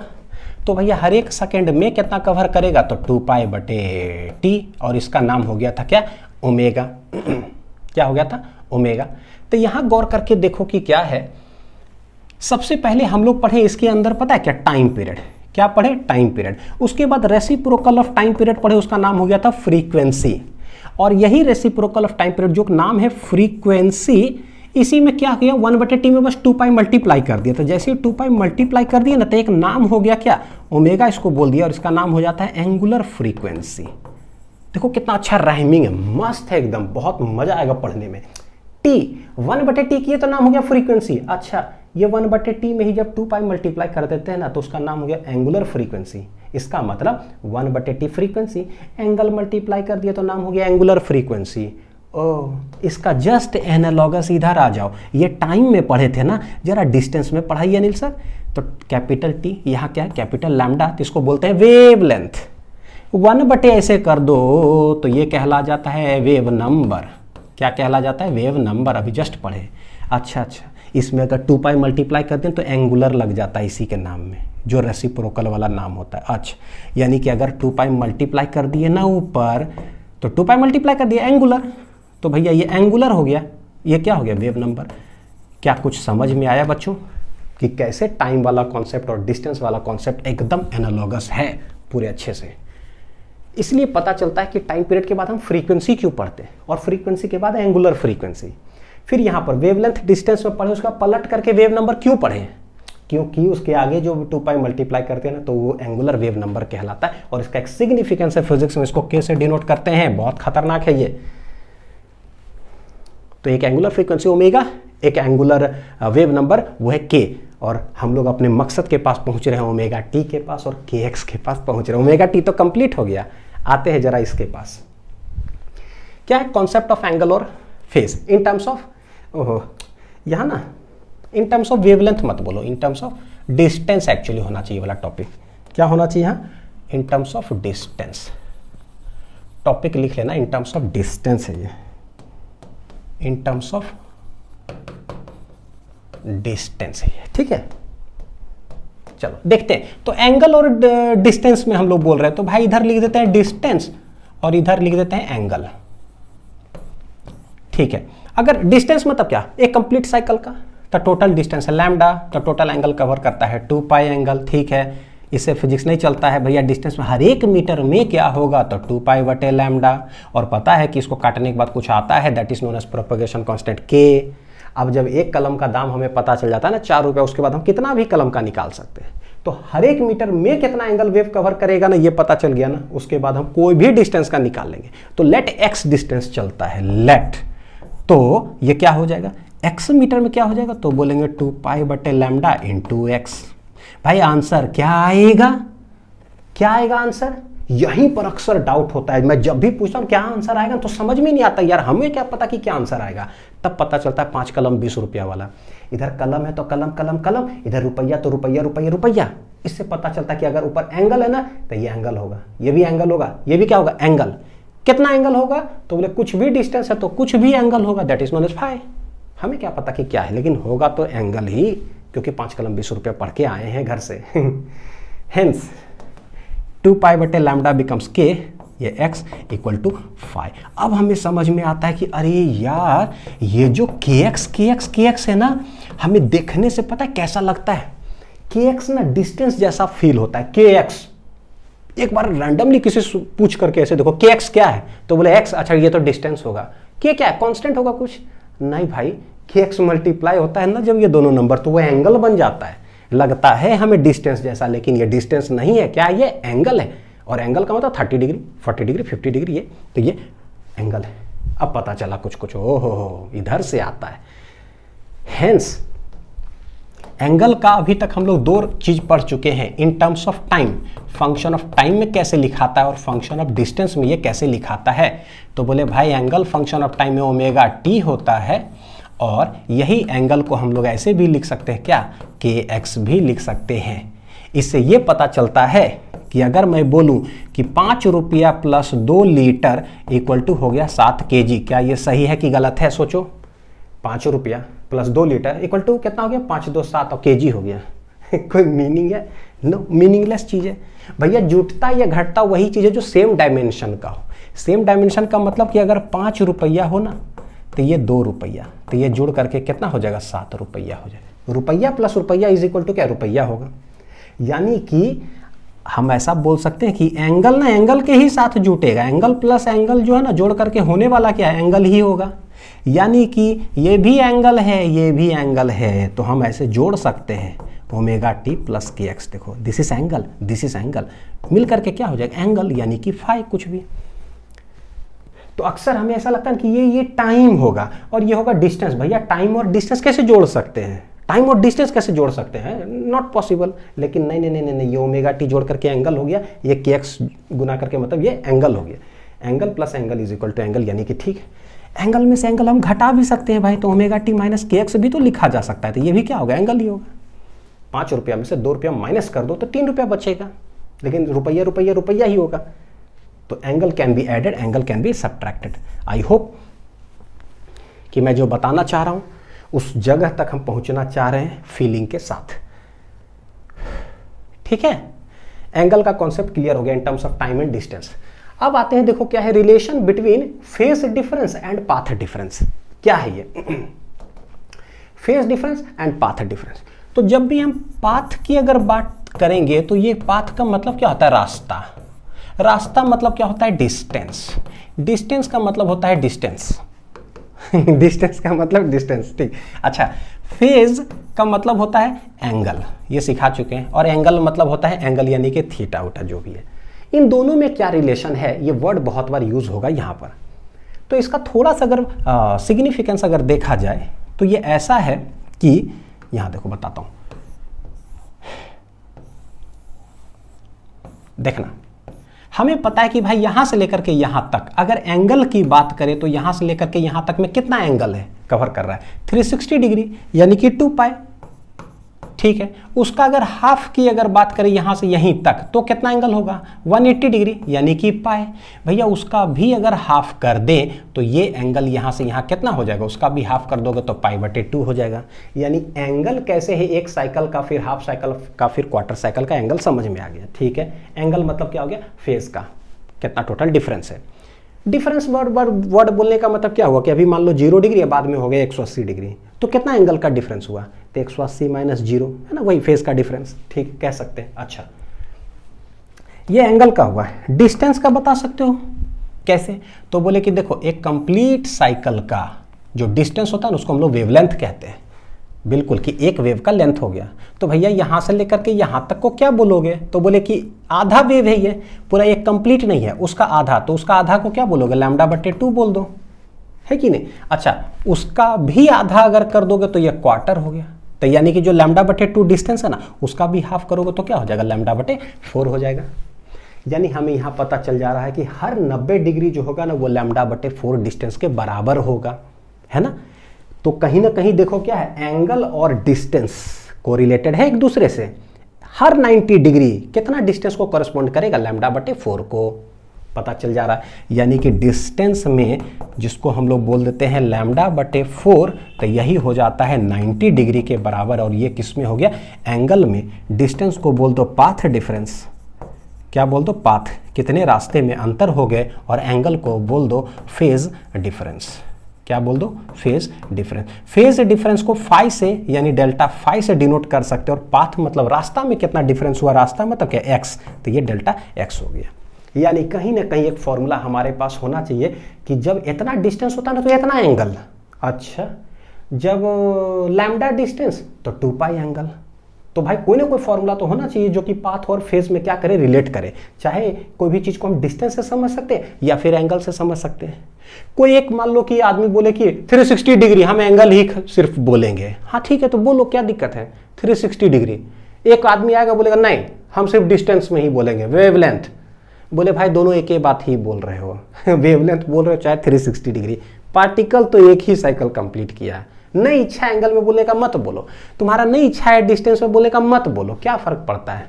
There is a correlation. वो हम लोग जानते हैं, है ना, वो आदमी दोनों नहीं जानता है, हम लोग को पता है दोनों में रिलेशन है। क्या रिलेशन है? तो एक डिस्टेंस एक एंगल, क्या रिलेशन होगा? तो लिख देते हैं, यहाँ देखो, एक लिख देते हैं इधर पाथ डिफरेंस और इधर लिख देते हैं फेज डिफरेंस। फेज डिफरेंस वही 5 कलम 20 रुपया थ्योरी। तो लेट पाथ पूरा एक कंप्लीट साइकिल चलेगा तो कितना पाथ डिस्टेंस कितना हो जाएगा? लैम्डा। और अगर एंगल में देखेंगे कितना एंगल कवर करेगा तो दिस इज 2 पाई, है ना। पूरा पाथ कितना हो गया? लैम्डा। तो पूरा फेज कितना हो गया? 2 पाई। अच्छा, हर 1 मीटर बोलेंगे तो ये कितना हो जाएगा? 2 पाई बटे लैम्डा। कितना हो जाएगा? 2 पाई बटे लैम्डा। लेकिन 1 मीटर का ना इतना हुआ पाथ, कुछ भी तो कुछ भी को क्या बोल दोगे? डेल्टा एक्स मान लो चला, तो आंसर क्या आएगा? एंगल है तो कुछ भी तो कैसे निकाल देंगे? 2 पाई बटे लैम्डा इंटू डेल्टा एक्स लिख देंगे ऐसे। आंसर क्या आएगा? तो बोले भैया इधर फेज है तो फेज मतलब एंगल, यानी angle angle angle angle angle ही आएगा, तो ये एंगल ही होगा, यानी कि डेल्टा फाई हो गया। देख लो, जो भी दो चीज में हमें जरूरत पड़ता है ना, बस दोनों को एक एक साइकिल का लिख दो, उसके बाद कुछ का लिख दो, एक फॉर्मूला मेरे सामने आ गया। फेज डिफरेंस और पाथ डिफरेंस में क्या होता है? So we have a formula delta phi equal to 2 pi बटे लैम्डा इंटू डेल्टा एक्स। अब इसका हम ट्रिक बनाते हैं याद करने का। देखो 2 पाई बटे लैम्डा इंटू डेल्टा एक्स बराबर डेल्टा फाई आया है ना, इसका एक फॉर्मूला बनाते हैं। तो ये है डेल्टा एक्स, देखो डेल्टा एक्स क्या है, डिस्टेंस, लैम्डा क्या है, डिस्टेंस। तो डिस्टेंस को ना एक तरफ रखो, तो डेल्टा एक्स बटे लैम्डा इधर ही रखते हैं। अच्छा, इधर है एंगल डेल्टा फाई और ये 2 पाई को नीचे लेकर के चले आओ, तो ये हो गया 2 पाई। अब बहुत जबरदस्त हो गया। क्या जबरदस्त हो गया पता है, ये क्या है, यह कुछ भी एंगल यानी कि एनी एंगल है। अच्छा, तो ये क्या है, ये है पूरा एंगल। कैसा एंगल है, पूरा एंगल, पूरा एक कंप्लीट साइकिल वाला। ठीक है, ये कैसा है, एनी डिस्टेंस, तो ये हो गया एनी डिस्टेंस। तो ये क्या है भैया, ये है पूरा डिस्टेंस। यानी आई होप कि समझ में आ गया है। एक चीज़ तो ये बहुत अच्छा चीज़ ये हुआ कि डिस्टेंस एक तरफ, एंगल एक तरफ, तो याद हो ही जाएगा। अगर ऊपर में कुछ भी लिखना है तो कुछ भी लिख दो, नीचे पूरा लिखना है तो पूरा लिखो। आपका इच्छा है कि नहीं हम पूरा वाला से शुरू करेंगे, मान लो 2 पाई से, ठीक है। तो पूरा, तो नीचे कुछ भी एंगल, तो भैया पूरा एंगल लिखा तो पूरा डिस्टेंस लिखो, तो पूरा नीचे क्या, ये क्या है, कुछ भी है, तो ये डिस्टेंस भी क्या हो जाएगा, कुछ भी। तो लो, ये फॉर्मूला हो गया। मतलब जैसे याद करना चाहो तो बेस्ट तरीका है ये। आई होप कि ज़िंदगी भर के लिए याद रहेगा। अरे भाई, ये कैसे कोई भूल सकता है कि एंगल एक तरफ लिखना है, डिस्टेंस एक तरफ लिखना है, पूरा कुछ भी, या कुछ भी पूरा, खत्म। लिख लो, बहुत हेल्प करेगा ये, बहुत ज़बरदस्त तरीके से हेल्प करेगा। Very very very very important है वेव ऑप्टिक्स के लिए। फेज डिफरेंस और पाथ डिफरेंस में क्या रिलेशन होता है। एक क्वेश्चन करके दिखाता हूँ इस पर। देखो, एक क्वेश्चन, हमें पता है कि लैम्डा बटे 4 जो डिस्टेंस होता है ना, लैम्डा बटे 4, ये किसको करस्पॉन्ड करता है, 90 डिग्री को। सीख चुके हैं। इसको क्वेश्चन के रूप में बताओ कि अगर लैम्डा बटे 4 यानी कि इफ डेल्टा एक्स जो है अगर लैम्डा बटे 4 है तो बताओ कि फेस डिफरेंस कितना होगा। Solve it is as a question by using formula. Diagrammatical तो हमें पता ही है, लेकिन क्वेश्चन के रूप में इसको सॉल्व करो। ठीक है, करते हैं। डेल्टा एक्स इतना है तो डेल्टा फाई क्या होगा, तो हमें डेल्टा फाई चाहिए फॉर्मूला। तो भाई डेल्टा फाई चाहिए तो देखो क्या लिखे, कैसे मैं अभी पीछे पेज नहीं पलटाऊंगा। मैंने एंगल लिखा कुछ भी, देखो कुछ भी, तो भैया इधर डिस्टेंस भी होगा, क्या चाहिए, कुछ भी, तो नीचे हो जाएगा पूरा एंगल कितना होता है एक साइकिल का, 2 पाई, पूरा डिस्टेंस कितना होता है, लैम्डा। हो गया, खत्म। अब ये delta phi divided by 2 pi equal to delta x कितना गिवन है क्वेश्चन में, लैम्डा बटे 4, नीचे कितना है, लैम्डा चला गया, आंसर आ जाएगा 1/4। अब ये 2 जा 4, तो ये पाई देखो उधर चला जाएगा, आंसर आ जाएगा डेल्टा फाई इक्वल टू कितना आ जाएगा, पाई/2। देखो सही है ना, क्या आया, डेल्टा फाई इक्वल टू पाई/2, ये पाई उधर मल्टीप्लाई हो जाएगा यानी कि 90 डिग्री। तो एक क्वेश्चन के रूप में फॉर्मूला लगा करके कैसे सॉल्व करते हैं वो भी फॉर्मूला पीछे नहीं पलटाना है, और एक है डायग्रामेटिकल, तो दोनों तरफ से हम तेज बन गए। आई होप कि चीजें यहां तक बहुत अच्छे से क्लियर हुआ है। अब देखते हैं यहां से बेटा, देखो क्या कि difference between SHM and waves. तो अभी तक ना सारे पैरामीटर्स का बहुत अच्छे से एकदम जो है ना कमांड हो गया है। अब एसएचएम क्या है और वेव्स क्या है, दोनों में कैसे रिलेशन है, डायरेक्ट रिलेशन बताओ। तो सबसे पहले पता है क्या करते हैं, अब बारी है मेन चीज पढ़ने का। देखो जरा, तो पढ़ते हैं जरा एसएचएम। एसएचएम क्या है, क्या है एसएचएम। तो एसएचएम समझने के लिए सिंपल सा हम पेंडुलम का जो मोशन है ना उसको समझने की कोशिश करते हैं। देखो जरा, ये पेंडुलम का मोशन हो गया, यह मीन पोजीशन, क्या ये मीन पोजीशन। तो एसएचएम जो हम बोलते हैं ना, एसएचएम का मतलब क्या हो गया, सिंपल हार्मोनिक मोशन। देखो एक ओवरव्यू बता रहा हूं, पूरा हम नहीं पढ़ रहे हैं, ठीक है, पूरा हम लोग 11th में पढ़े हैं कि एसएचएम क्या होता है, वेव्स क्या होता है, लेकिन मेन चीज जो है ना उसको देख रहे हैं। सिंपल हार्मोनिक मोशन, ये जो हार्मोनिक वर्ड है ना, हार्मोनिक का मीनिंग क्या होता है ना, एनी फंक्शन या any motion which can be expressed in terms of sine या कोसाइन फंक्शन। कोई भी मोशन हो रहा हो, है ना, मान लो हम यहाँ घर से मार्केट जा रहे हैं, मार्केट से घर आ गए, जैसे भी बाइक चला के गए, तो इस मोशन को अगर साइन या कोसाइन फंक्शन में हम एक्सप्रेस कर सकते हैं तो हम इस मोशन को बोल देंगे it is expressed in terms of sine या कोसाइन। तो ये भैया हार्मोनिक मोशन हो गया, हार्मोनिक फंक्शन बोल सकते हो, ठीक है। तो हार्मोनिक मोशन क्या बोल दोगे, any motion which can be expressed, क्या बोल देंगे, any motion which can be expressed, which can be expressed in terms of sine, in terms of sine या कोसाइन फंक्शन। साइन या कोसाइन फंक्शन। अगर express कर पाने में सक्षम हो गए तो समझो भाई वो हार्मोनिक मोशन है। तो सिंपल हार्मोनिक मोशन क्या है? What is simple harmonic motion? Simple harmonic motion उसको बोलते हैं ना कि एक ऐसा मोशन जिसके अंदर एक्सेलरेशन जो है ना डायरेक्टली प्रोपोर्शनल हो नेगेटिव ऑफ डिस्प्लेसमेंट। क्या हो? Negative of displacement. ये क्या है? This is acceleration. और ये ना सिर्फ एक्स डिस्प्लेसमेंट नहीं है, इसका एक्चुअली फुल फॉर्म होता है क्या? Displacement from mean position. थोड़ा सटीक अगर बोलूं तो डिस्प्लेसमेंट फ्रॉम मीन पोजीशन। अगर ऐसा कोई क्राइटेरिया फुलफिल कर रहा हो तो समझो कि वो सिंपल हार्मोनिक मोशन कहलाता है। आई होप कि सारे चीज क्लियर। आते हैं पेंडुलम मोशन पर। पेंडुलम मोशन के अंदर ये वाला पोजीशन कहलाता है मीन पोजीशन, ठीक है। इसको बोलते हैं लेट एक्स इक्वल टू 0 है ये मीन पोजीशन। यहां से पार्टिकल आगे जाते जाता है, ठीक। ये हो गया पूरा डिस्टेंस एम्पलीट्यूड यहां से यहां। देखो कि क्या है, जैसे ये पार्टिकल मान लो यहां से यहां गया, थोड़ा ही दूरी मान लो एक्स गया, जब छोड़ोगे ना तो ये बॉब किधर जाएगा बताओ? धड़ाक से पीछे आएगा। इसका मतलब क्या हुआ कि जब हम आगे की ओर फ्रॉम द मीन पोजीशन कुछ खींच देते हैं ना तो उस पर एक फोर्स लग रहा है जो कि क्या है? मीन पोजीशन से हमने खींचा उधर, उस पर फोर्स लग रहा है बैकवर्ड की ओर towards the mean position. Force लग रहा है ऑपोजिट डायरेक्शन में, यानी force equal to mass into acceleration, यानी कि एक्सेलरेशन उस पर लग रहा है किधर? Towards the mean position. तो हम खींचेंगे मीन पोजीशन से आगे, एक्सेलरेशन लगेगा पीछे, यानी कि ये मोशन कैसा है? सिंपल हार्मोनिक मोशन है ये, ठीक है। तो यहां से चलता है इधर राइट एक्सट्रीम तक आता है, फिर उधर से इधर आकर के लेफ्ट एक्सट्रीम तक आता है, फिर एम्पलीट्यूड ये, और ये दाएं बाएं करता है। This pendulum motion can be expressed in terms of sine या कोसाइन फंक्शन। तो मैं इस मोशन को एक्सप्रेस करता हूं, देखो क्या? इन terms of sine function, in terms of sine function. कैसे? ये देखो जरा। तो ये है मेरा साइन फंक्शन, ठीक। ये देखो क्या, ये मीन पोजीशन, तो मैं बोलता हूं यहां पर मीन पोजीशन हो गया। मीन पोजीशन से राइट साइड ये जाता है, जाते मैक्सिमम डिस्प्लेसमेंट तक ये जाता है, फिर वहां से वापस आता है, ठीक। तो यहां से क्या है? बढ़ते मैक्सिमम दूरी तक जाता है, फिर वहां से घटते एक्स इक्वल टू 0 तक आता है। तो बढ़ गया मैक्सिमम, फिर वहां से घटते एक्स इक्वल टू 0 तक आया। तो ये एक्स इक्वल टू 0 का लाइन है, देखो जरा। This is x equal to 0 का लाइन, यानी मीन पोजीशन वाला लाइन है ये। तो पहले मीन पोजीशन से एकदम ऊपर तक गया। कहां तक ऊपर तक गया भैया? तो इसको बोलते हैं कि एम्पलीट्यूड तक गया, x equal to a amplitude तक गया, फिर घट करके हो गया 0। तो ये घट करके 0 हो गया। अब तो पहले गया था इस तरफ, अब ऑपोजिट डायरेक्शन में जाएगा, अब इस तरफ जाएगा। तो जस्ट ऑपोजिट डायरेक्शन में कैसे बनाओगे यहां?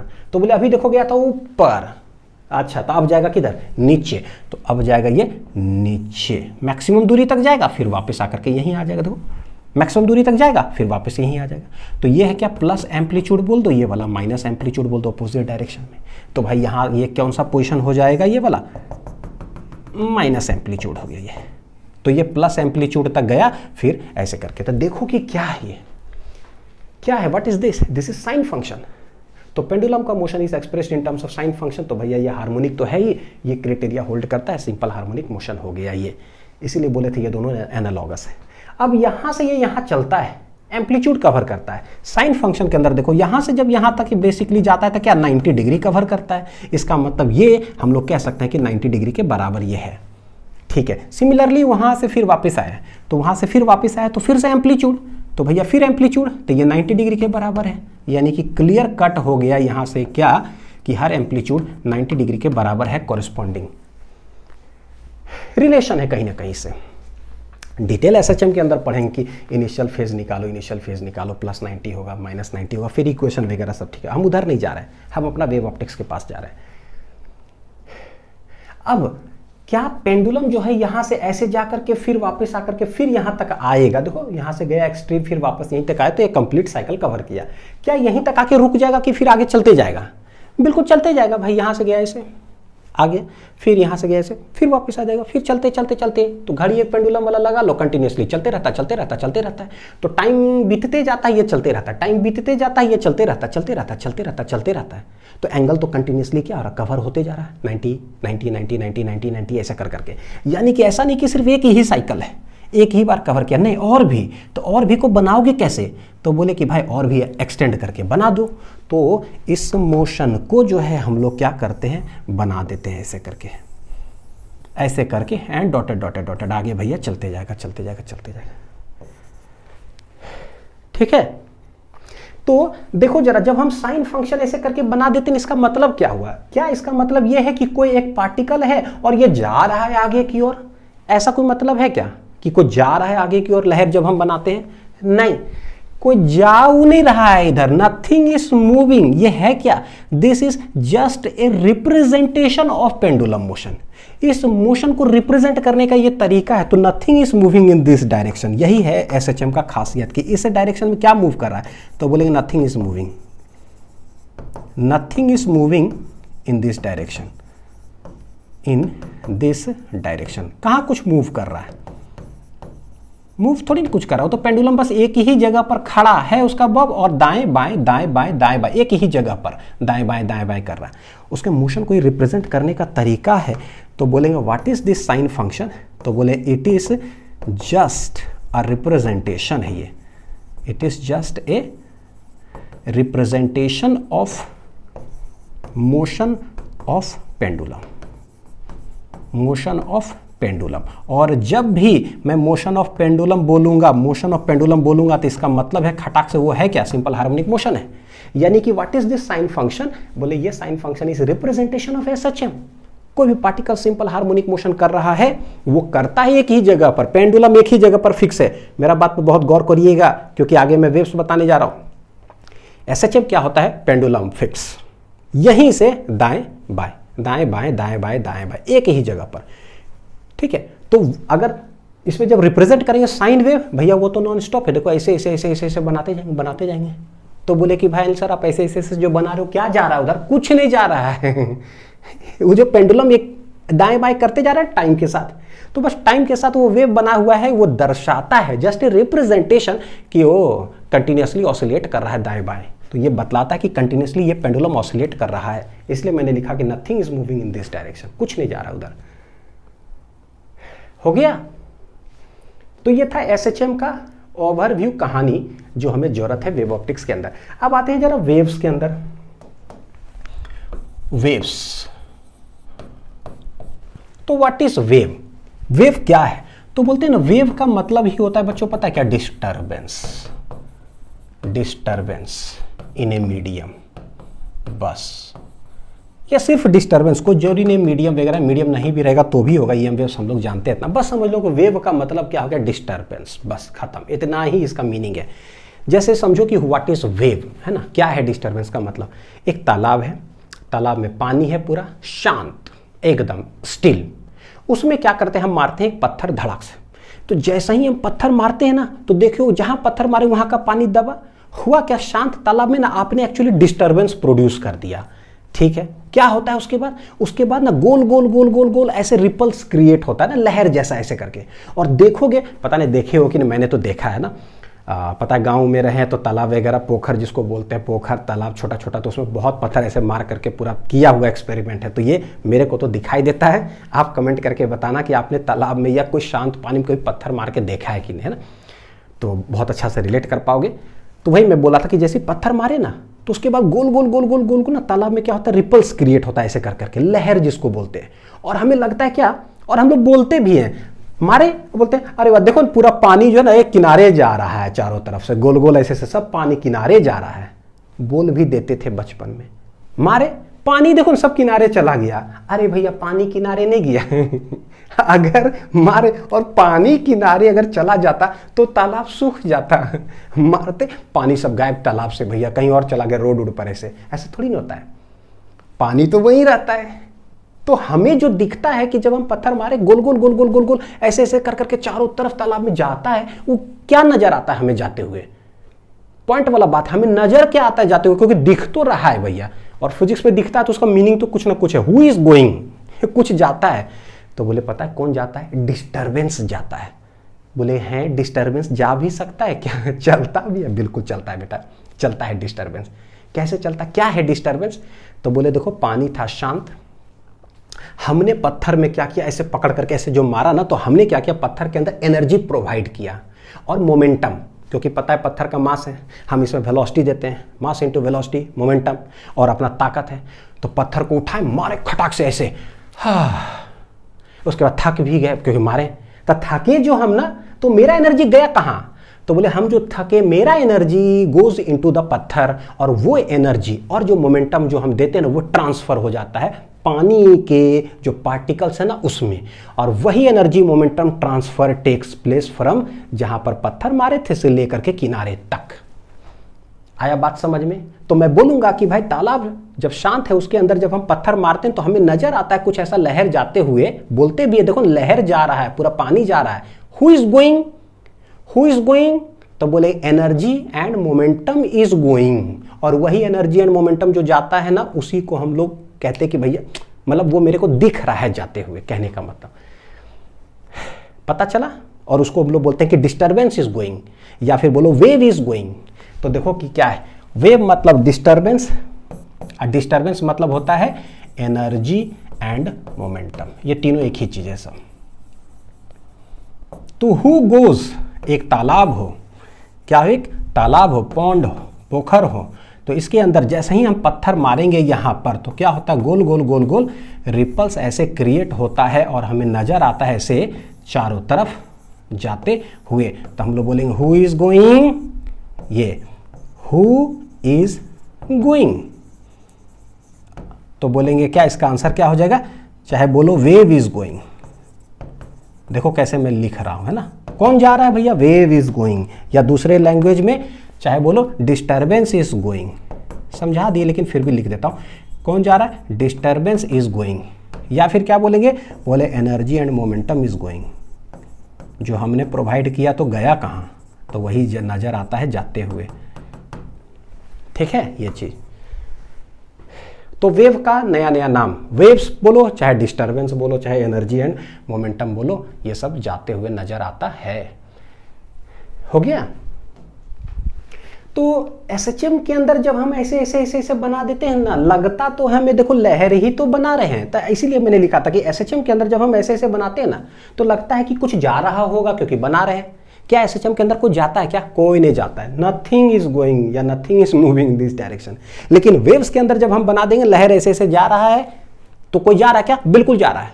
कौन जा रहा है, वेव जा रहा है। दूसरा नाम डिस्टर्बेंस जा रहा है, तीसरा नाम एनर्जी एंड मोमेंटम जा रहा है। तो जाता है वेव्स के अंदर भैया, जाता है। आ जाओ। तो ठीक है, वेव्स के अंदर मान लिया अनिल सर आपका बात कि भाई जा रहा है। अच्छा अच्छा, आगे बताओ कहानी। तो देखो क्या होता है, ये जो तालाब है ना, पॉन्ड, यहीं से सब कुछ समझ में आता है। यहां पर जैसे आपने पत्थर मारा, स्टोन मारा धड़ाक से, तो क्या हुआ, हमने डिस्टर्बेंस प्रोड्यूस किया। तो जैसी एनर्जी एंड मोमेंटम इसको दिए ना, वो मोमेंटम और एनर्जी ट्रांसफर करता है बगल वाले पार्टिकल का, फिर वो ट्रांसफर करता है बगल बगल बगल बगल बगल, और वही किनारे गया। तो ये बगल वाला ट्रांसफर ऐसे किया, ये यहाँ पर रिपल्स जो हमें नजर आता है बेटा, होता क्या ना, देखो जरा ऐसे ऐसे ऐसे ऐसे कर करके मान लो ऐसे हमें लहर जो नजर आता है जाते हुए एकदम साइन फंक्शन जैसा ही दिखता है। तो क्या हम बोले ना कि हम लोग बोलते हैं पानी देखो किनारे जा रहा है, भैया पानी तो जा नहीं रहा है, नहीं तो तालाब सूख जाता। ठीक है, तो सच में पानी क्या करता है, पानी क्या करता है, तो ये भी एक्सपेरिमेंट करके देखे हैं, आप बताना कि आपने किया कि नहीं। ठीक, कि पानी ये पेपर से मोड़ करके नहीं पानी वाला जहाज बनाते थे, ठीक, तो ऐसी तालाब के अंदर तो ले जाके नहीं रखे, लेकिन छोटा ऐसे ना, क्या बताओ ना, हम लोग जैसे यार हम लोग तो हौदा उसको बोलते, पता नहीं आप लोग क्या बोलते हैं, ऐसा कुछ बना होता है सीमेंट का, उसमें अंदर पानी रहता था। ठीक, उसी में पानी रहता था, उसी से फिर नहाना वहाना सब होता है। ठीक है, चलो जो भी है, मतलब तालाब आप समझ लो, उसके अंदर ना पानी वाला एक जहाज ऐसे बना लो और उसको ले जा करके यहाँ पर रख दो, एक बोट, यहाँ पेपर बोट, पानी वाला जहाज क्या करो बना करके ना यहाँ पर रख दो। पता है एग्जैक्ट वो बेटा आपको दिखाई देगा कि जिस जगह पर आप बोट रखोगे ना, और आप नजर गड़ाए रखना वहां पर, आपको सिर्फ और सिर्फ पानी वाला जहाज ना ऊपर नीचे नजर आएगा, एकदम एग्जैक्ट इसी जगह पर, बस ऊपर नीचे ऊपर नीचे ऊपर नीचे ऊपर नीचे नजर आएगा। थोड़ा सा भी जो ना वो पानी वाला जहाज आप जो रखोगे ना, वो घसकते हुए नजर नहीं आएगा जब पत्थर यहां मारोगे। तो ये एक्सपेरिमेंट प्रूव करता है कि भाई अगर वो पानी घसकता ना, तो मैंने पानी वाला जहाज रखा कहां था, पानी के ऊपर, अगर पानी घसकता तो मेरा जहाज भी घसक जाता, लेकिन वो नहीं घसकता है। इट मींस दैट कि उसके नीचे जिस सरफेस से कांटेक्ट में है ना पानी, वो नहीं घसका। तो पानी कर क्या रहा है, यानी पानी का जो पार्टिकल्स वो करता क्या है, सिर्फ ऊपर नीचे ऊपर नीचे ऊपर नीचे करता है, बस ऐसे ऐसे ऐसे ऐसे ऐसे। ये एसएचएम करता है। यहां पर देखो बहुत important, particles of water particles of medium या वाटर जो बोलो करता क्या है, तो बोलते हैं performs SHM, simple harmonic motion ये करता है। हर जगह का पार्टिकल को देखोगे ना बेटा, हर जगह का पार्टिकल मान लो यहाँ का क्या करेगा ना, सिर्फ ऊपर फिर नीचे, ऊपर नीचे, ऊपर नीचे, ऊपर नीचे करते रहेगा। गौर करके देखो, what is this, this is SHM, कि ये है x इक्वल टू 0, ये है अपर एम्पलीट्यूड, मतलब ये मतलब राइट एक्सट्रीम या अपर एक्सट्रीम पोजीशन, ये है लोअर एक्सट्रीम पोजीशन। बस ये ऊपर नीचे करता है। यहाँ का भी पार्टिकल्स का देखोगे ना, बगल वाले पार्टिकल यहाँ, तो ये ऊपर नीचे आपको करते हुए नजर आएगा। यहाँ पर भी देखोगे ना तो ऊपर नीचे करते हुए नजर आएगा। यानी कि पार्टिकल्स जो है ना वो क्या करता है, एसएचएम परफॉर्म करते रहता है। पार्टिकल्स ऊपर नीचे। तो सिंस ऊपर नीचे कर रहा है, पार्टिकल्स क्या कर रहा है भाई, वो क्या कर रहा है, ऊपर नीचे कर रहा है। एक्चुअली वो डिस्टर्बेंस प्रोड्यूस कर रहा है और वो डिस्टर्बेंस बगल वाला को ट्रांसफर कर दे रहा है, तो वो भी ऊपर नीचे करने लगता है।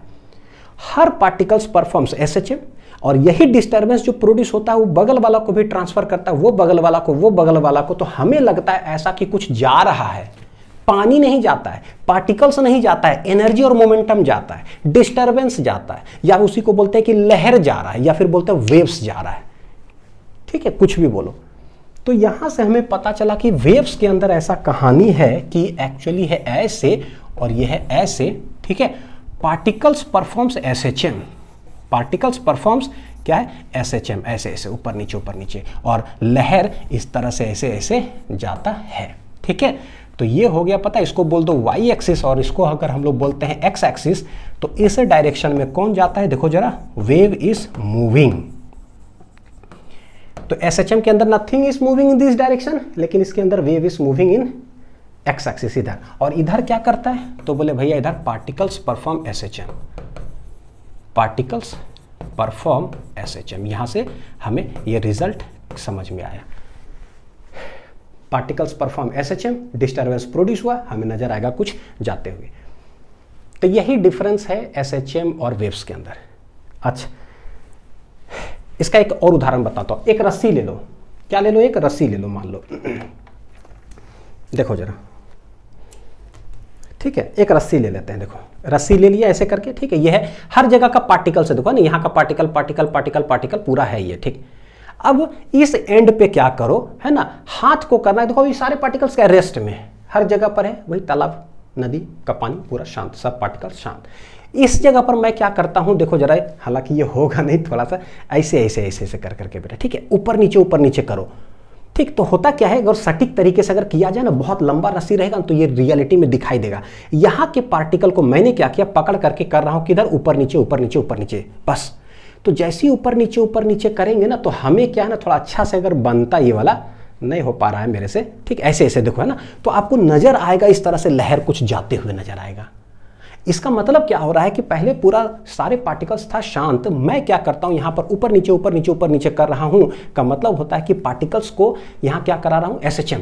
तो उसके ठीक बगल वाला भी पार्टिकल ऊपर नीचे, यानी एक मीन पोजीशन के बाद फ्लक्चुएट, एसएचएम।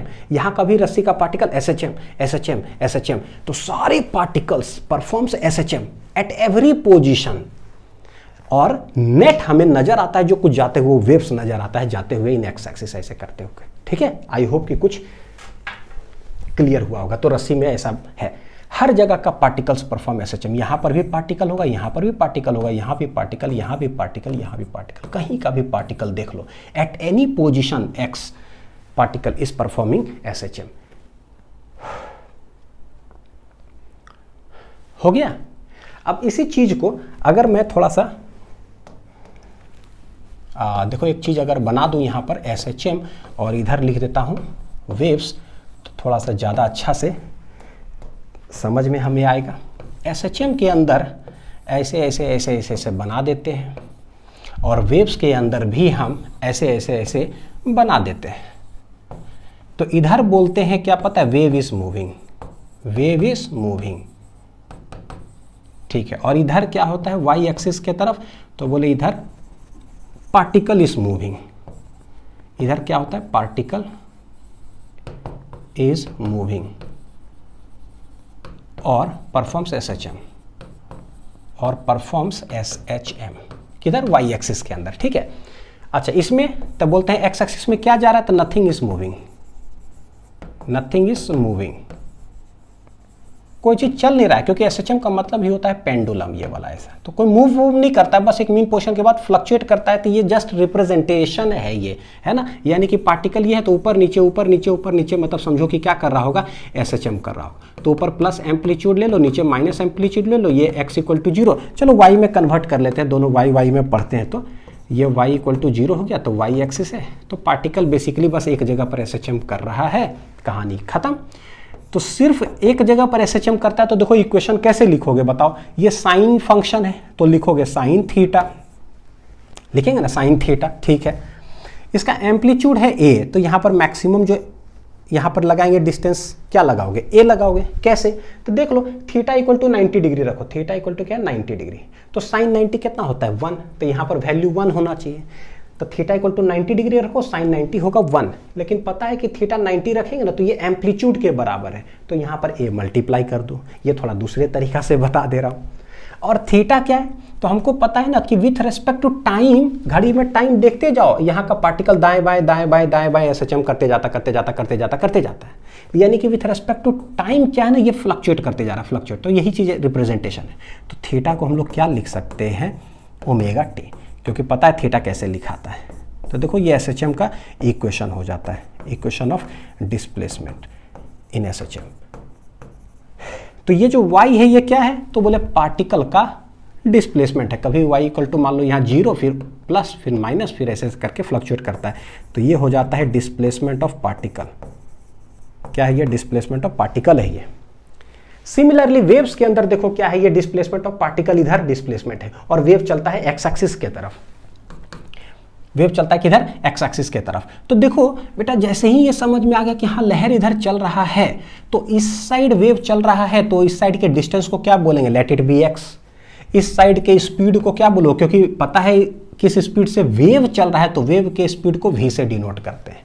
सिमिलरली कितना टाइम लेगा, तो इधर बोल दो t। तो एक चीज़ तो हमें समझ में आता है कि वेव्स की अगर हम जब बात करेंगे ना, वेव्स, तो वेव्स की बात करोगे तो क्या लिखोगे, distance equal to speed into time, तो वेव का डिस्टेंस, वेव का स्पीड, वेव का टाइम, ऐसे हो गया, distance equal to speed into time. ये वेव्स की बात कर रहे हैं, वेव्स के अंदर पार्टिकल एसएचएम परफॉर्म करता है, तो पार्टिकल के लिए जैसे एसएचएम बोलोगे ना तो ये इक्वेशन हो जाएगा, क्योंकि एसएचएम अब मेरा तगड़ा है ना, लिख सकते हैं। वेव्स की बात करोगे ना तो ये एक्स एक्सिस में वेव्स चलता है, लहर। अच्छा, पता है कि ये साइन फंक्शन जैसा बना हुआ है, तो एक डिस्टेंस ही लिखना, तो एक एक साइकिल के लिए लिखो, तो यहाँ से लेकर के यहाँ तक देखो, क्रेस्ट से क्रेस्ट पता है, अब ये क्या कहलाता है, वेवलेंथ, और यहाँ से लेकर के यहाँ तक एक साइकिल में जो टाइम लेता है उसको क्या बोलोगे, टी, एक साइकिल के लिए। तो एक कंप्लीट साइकिल के लिए जब हम लिखेंगे डिस्टेंस, तो दिस बिकम्स लैम्डा, वी ही है, टाइम कैपिटल टी, यानी कि v बराबर हो जाएगा देखो लैम्डा बटे टी। यही एक मेरे लिए फॉर्मूला हो गया। क्या चीज़ का फॉर्मूला हो गया पता है क्या है, यह वेव स्पीड का फॉर्मूला हो गया, वेव स्पीड। ये बहुत इंपॉर्टेंट है समझना कि एसएचएम के अंदर ना सिर्फ पार्टिकल्स के बारे में हम पढ़ते हैं, सिर्फ पार्टिकल, मतलब वही बॉब जो है, ठीक है, दाएं बाएं करता है, तो पार्टिकल का डिस्प्लेसमेंट पता है कि भाई स्पीड चेंज हो रहा है तो उसका ना मतलब ये पोजीशन चेंज हो रहा है तो उसके पास वेलोसिटी होगा, तो वेलोसिटी ऑफ द पार्टिकल क्या है, और पता है कि एक्सेलरेशन भी हर पॉइंट पर लगता है, तो एक्सेलरेशन ऑफ द पार्टिकल क्या है। तो एसएचएम के अंदर सिर्फ डिस्प्लेसमेंट, वेलोसिटी और एक्सेलरेशन ऑफ द पार्टिकल पढ़ते हैं, लेकिन वेव्स के अंदर पार्टिकल इधर दाएं बाएं तो कर ही रहा है, तो पोजीशन ऑफ द पार्टिकल तो पढ़ेंगे, वेलोसिटी वे देखो ऐसे करके जा रहा है, पोजीशन चेंज हो रहा है तो वेलोसिटी ऑफ द पार्टिकल भी पढ़ते हैं, एक्सेलरेशन भी पढ़ेंगे क्योंकि वेलोसिटी चेंज हो रहा है हर इंस्टेंट पर। तो यहाँ पर हम लोग पढ़ते हैं इसके अंदर पार्टिकल्स का क्या, देखो जरा, displacement of the particle, velocity of the particle, acceleration of the particle, और इधर है वेव्स मेरा, तो ये क्या है भैया, वेव का भी स्पीड के बारे में तो पढ़ेंगे, तो ये एक अलग चीज़ है। सिंबॉलिक रिप्रेजेंटेशन देख लो, पार्टिकल का तो वीपी, वेव का तो वी। समझ में आता है कि काहे पढ़ रहे, क्यों पढ़ रहे, कैसे फॉर्मूलाज आता है। साइन फंक्शन बना हुआ तो एक साइकिल का डिस्टेंस, एक साइकिल का टाइम, एक साइकिल जो भी स्पीड है, तो v इक्वल टू हो गया लैम्डा बटे टी। बहुत अच्छे से इसको लिख लो, बहुत ज़बरदस्त चीज़ है, पिक्चर नहीं बन पाता है अक्सर इन सब चीज़ का। अब आते हैं देखो जरा, v इक्वल टू जो लैम्डा बटे टी हुआ ना, यहीं से क्या बोलेंगे, v इक्वल टू, देखो 1/t क्या बन जाएगा, फ्रीक्वेंसी, तो 1/t बन गया फ्रीक्वेंसी और ये है लैम्डा, यानी कि देखो v इक्वल टू क्या हो गया, f इंटू लैम्डा हो गया। तो जो v equal to f lambda पढ़ते हैं ये क्या है भाई, तो ये वेव स्पीड का फॉर्मूला है लिखने का। क्या है ये, वेव स्पीड का फॉर्मूला हो गया कि एफ लैम्डा करो या फिर λ/t कर दो। तो आई होप कि ये क्लियर हुआ।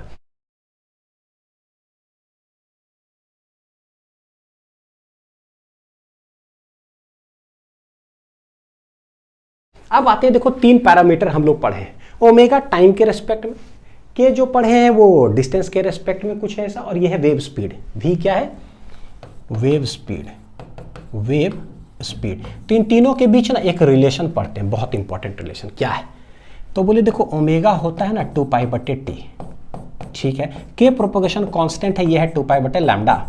तो भाई इन दोनों को जरा डिवाइड करके देखो कि क्या आता है, करो डिवाइड। तो ओमेगा/k जो है डिवाइड अगर करेंगे तो ये आ जाएगा 2π/t भागा 2π/λ। ठीक, करो डिवाइड। तो ये 2π कैंसिल आउट हो गया, सबसे नीचे लैम्डा चला जाएगा ऊपर, तो ये हो गया λ/, क्या हो गया, t। व्हाट इज λ/t, अभी पढ़े ये भैया वेव्स का होता है, वेव का, तो this is known as v, यानी कि ओमेगा/k इक्वल टू आ गया v। बहुत इंपॉर्टेंट रिलेशन हो गया, ये टाइम के रेस्पेक्ट में कुछ था, ये डिस्टेंस के रेस्पेक्ट में था, दोनों को डिवाइड मारते हैं तो वेव स्पीड हो जाता है भाई साहब क्या हो जाता है, वेव स्पीड हो जाता है। अच्छा, तो क्या हम लोग इसको याद करने के लिए ऐसा बोल दे कि ओमेगा बराबर क्या हो जाएगा, kv। देखो ओमेगा इक्वल टू केवी को याद करने का तरीका पता है, केंद्रीय विद्यालय जैसा याद कर लो, केंद्रीय विद्यालय, क्योंकि बड़ी हाईलाइटेड रिलेशन है। व्हाट इज ओमेगा, केंद्रीय विद्यालय, तो ये याद रहेगा, ओमेगा इक्वल टू केवी, केंद्रीय विद्यालय, ठीक है। अब आते हैं, देखो जरा क्या कि हमने सब कुछ पढ़ लिया, अब हमें ये समझना है कि भाई वेव जो चलता है उसका इक्वेशन जो सबसे फर्स्ट स्लाइड में पढ़े थे ना कि a sin ωt minus kx कैसे हो गया। तो उसके लिए हम लोग को ना एक छोटा सा मैथमेटिकल फंक्शन का जरूरत पड़ता है, और वो फंक्शन का नाम है मॉडुलस फंक्शन। पढ़ा भी चुके हैं, मोशन इन स्ट्रेट लाइन के प्लेलिस्ट के अंदर होगा। हालांकि कोई भी टॉपिक अगर सर्च करना डायरेक्ट यूट्यूब में बेटा टाइप करो मॉडुलस फंक्शन फिजिक्स लिंक्स, बस आ जाएगा वो वीडियो पूरा कंप्लीट। तो मैं उसका जस्ट शॉर्ट में बताने जा रहा हूँ कि क्या, देखो वो वीडियो देख लेना अगर जरूरत पड़ेगा तो। y इक्वल टू ना इस तरह से होता है, मॉडुलस फंक्शन को रिप्रेजेंट करते हैं। इसका ग्राफ कैसे बनता है, तो इसका ग्राफ बनता है ऐसे वी शेप का, ऐसे वी शेप का। यह x इक्वल टू कितना हो गया, 0। कैसे, थोड़ा सा आइडिया बताता हूं। देखो मान लो कि मॉड ना 3 बोलूंगा तो इसका क्या आंसर आएगा, तो 3 + 3 आएगा। अगर मॉड +2 बोलूंगा तो कितना आंसर आएगा, +2। अगर मान लो कि मॉड 0 बोलूंगा तो कितना आंसर आएगा, 0। ठीक है, मॉडुलस फंक्शन कैसा होता है, it gives always a positive value, बहुत सिंपल।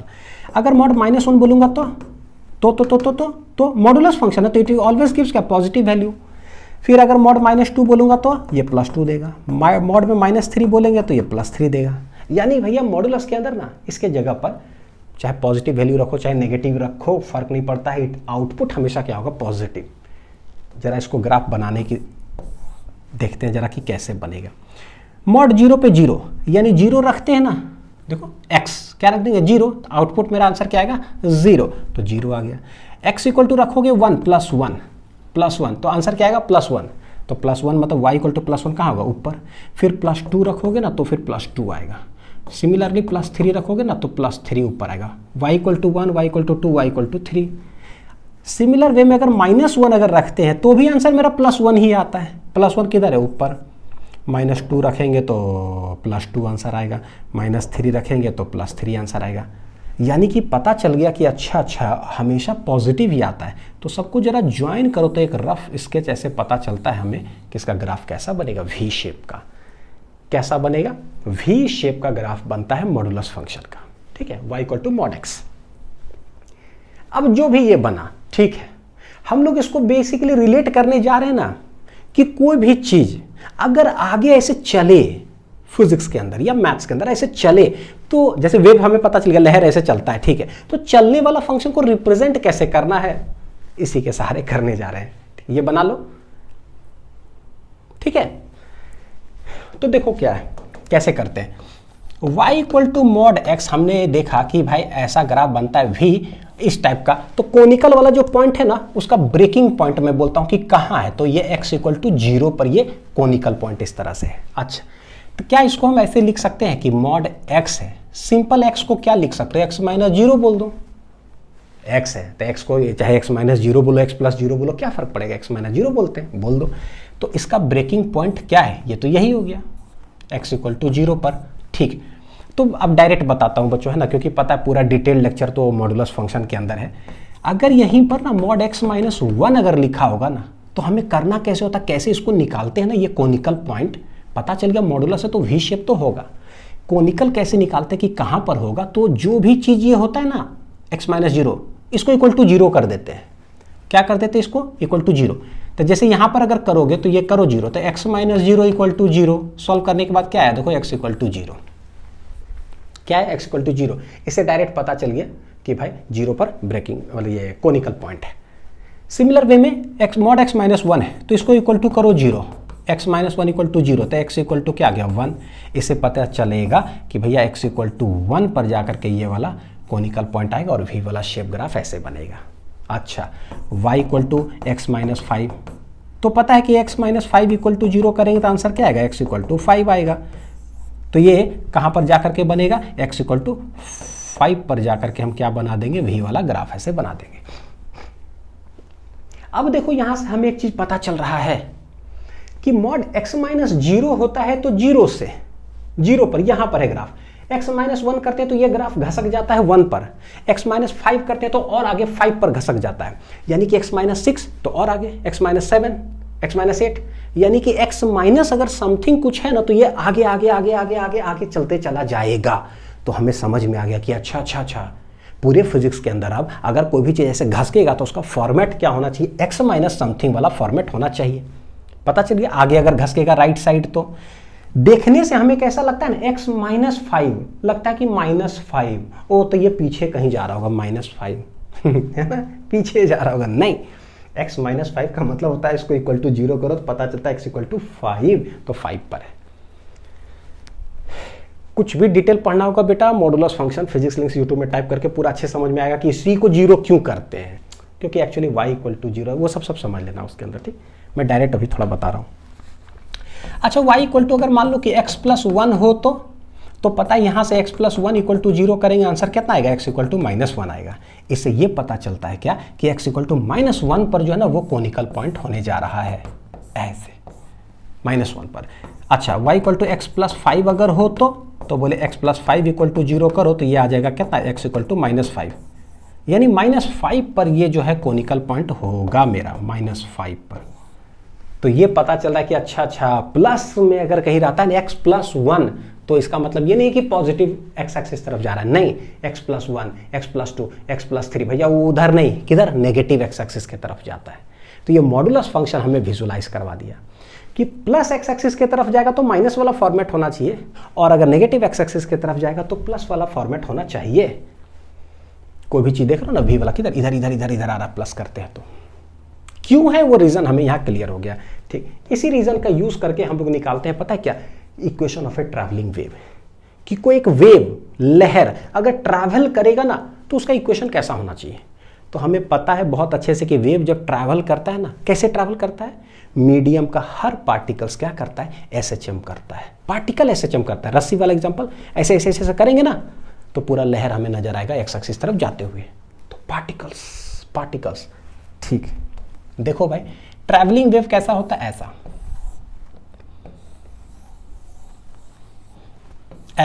है ना। तो इस साइड क्या है, वेव ट्रैवल कर रहा है, वेव इस साइड, पार्टिकल्स किधर, तो भैया पार्टिकल्स तो वाई एक्सिस तरफ, ये है एक्स में वेव चलता है और इधर में क्या चलता है, पार्टिकल चलता है, पार्टिकल।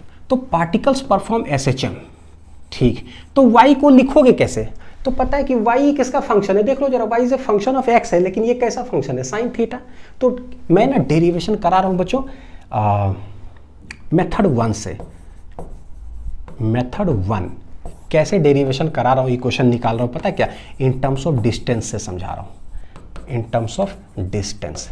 11th में जब हम लोग पढ़ते हैं ना तो वहां पर 2 मेथड से कराता हूं, मेथड 1 मेथड 2, चाहे डिस्टेंस से शुरू करो डेरिवेशन और चाहे टाइम के रिस्पेक्ट में शुरू करो, आंसर दोनों से आता है।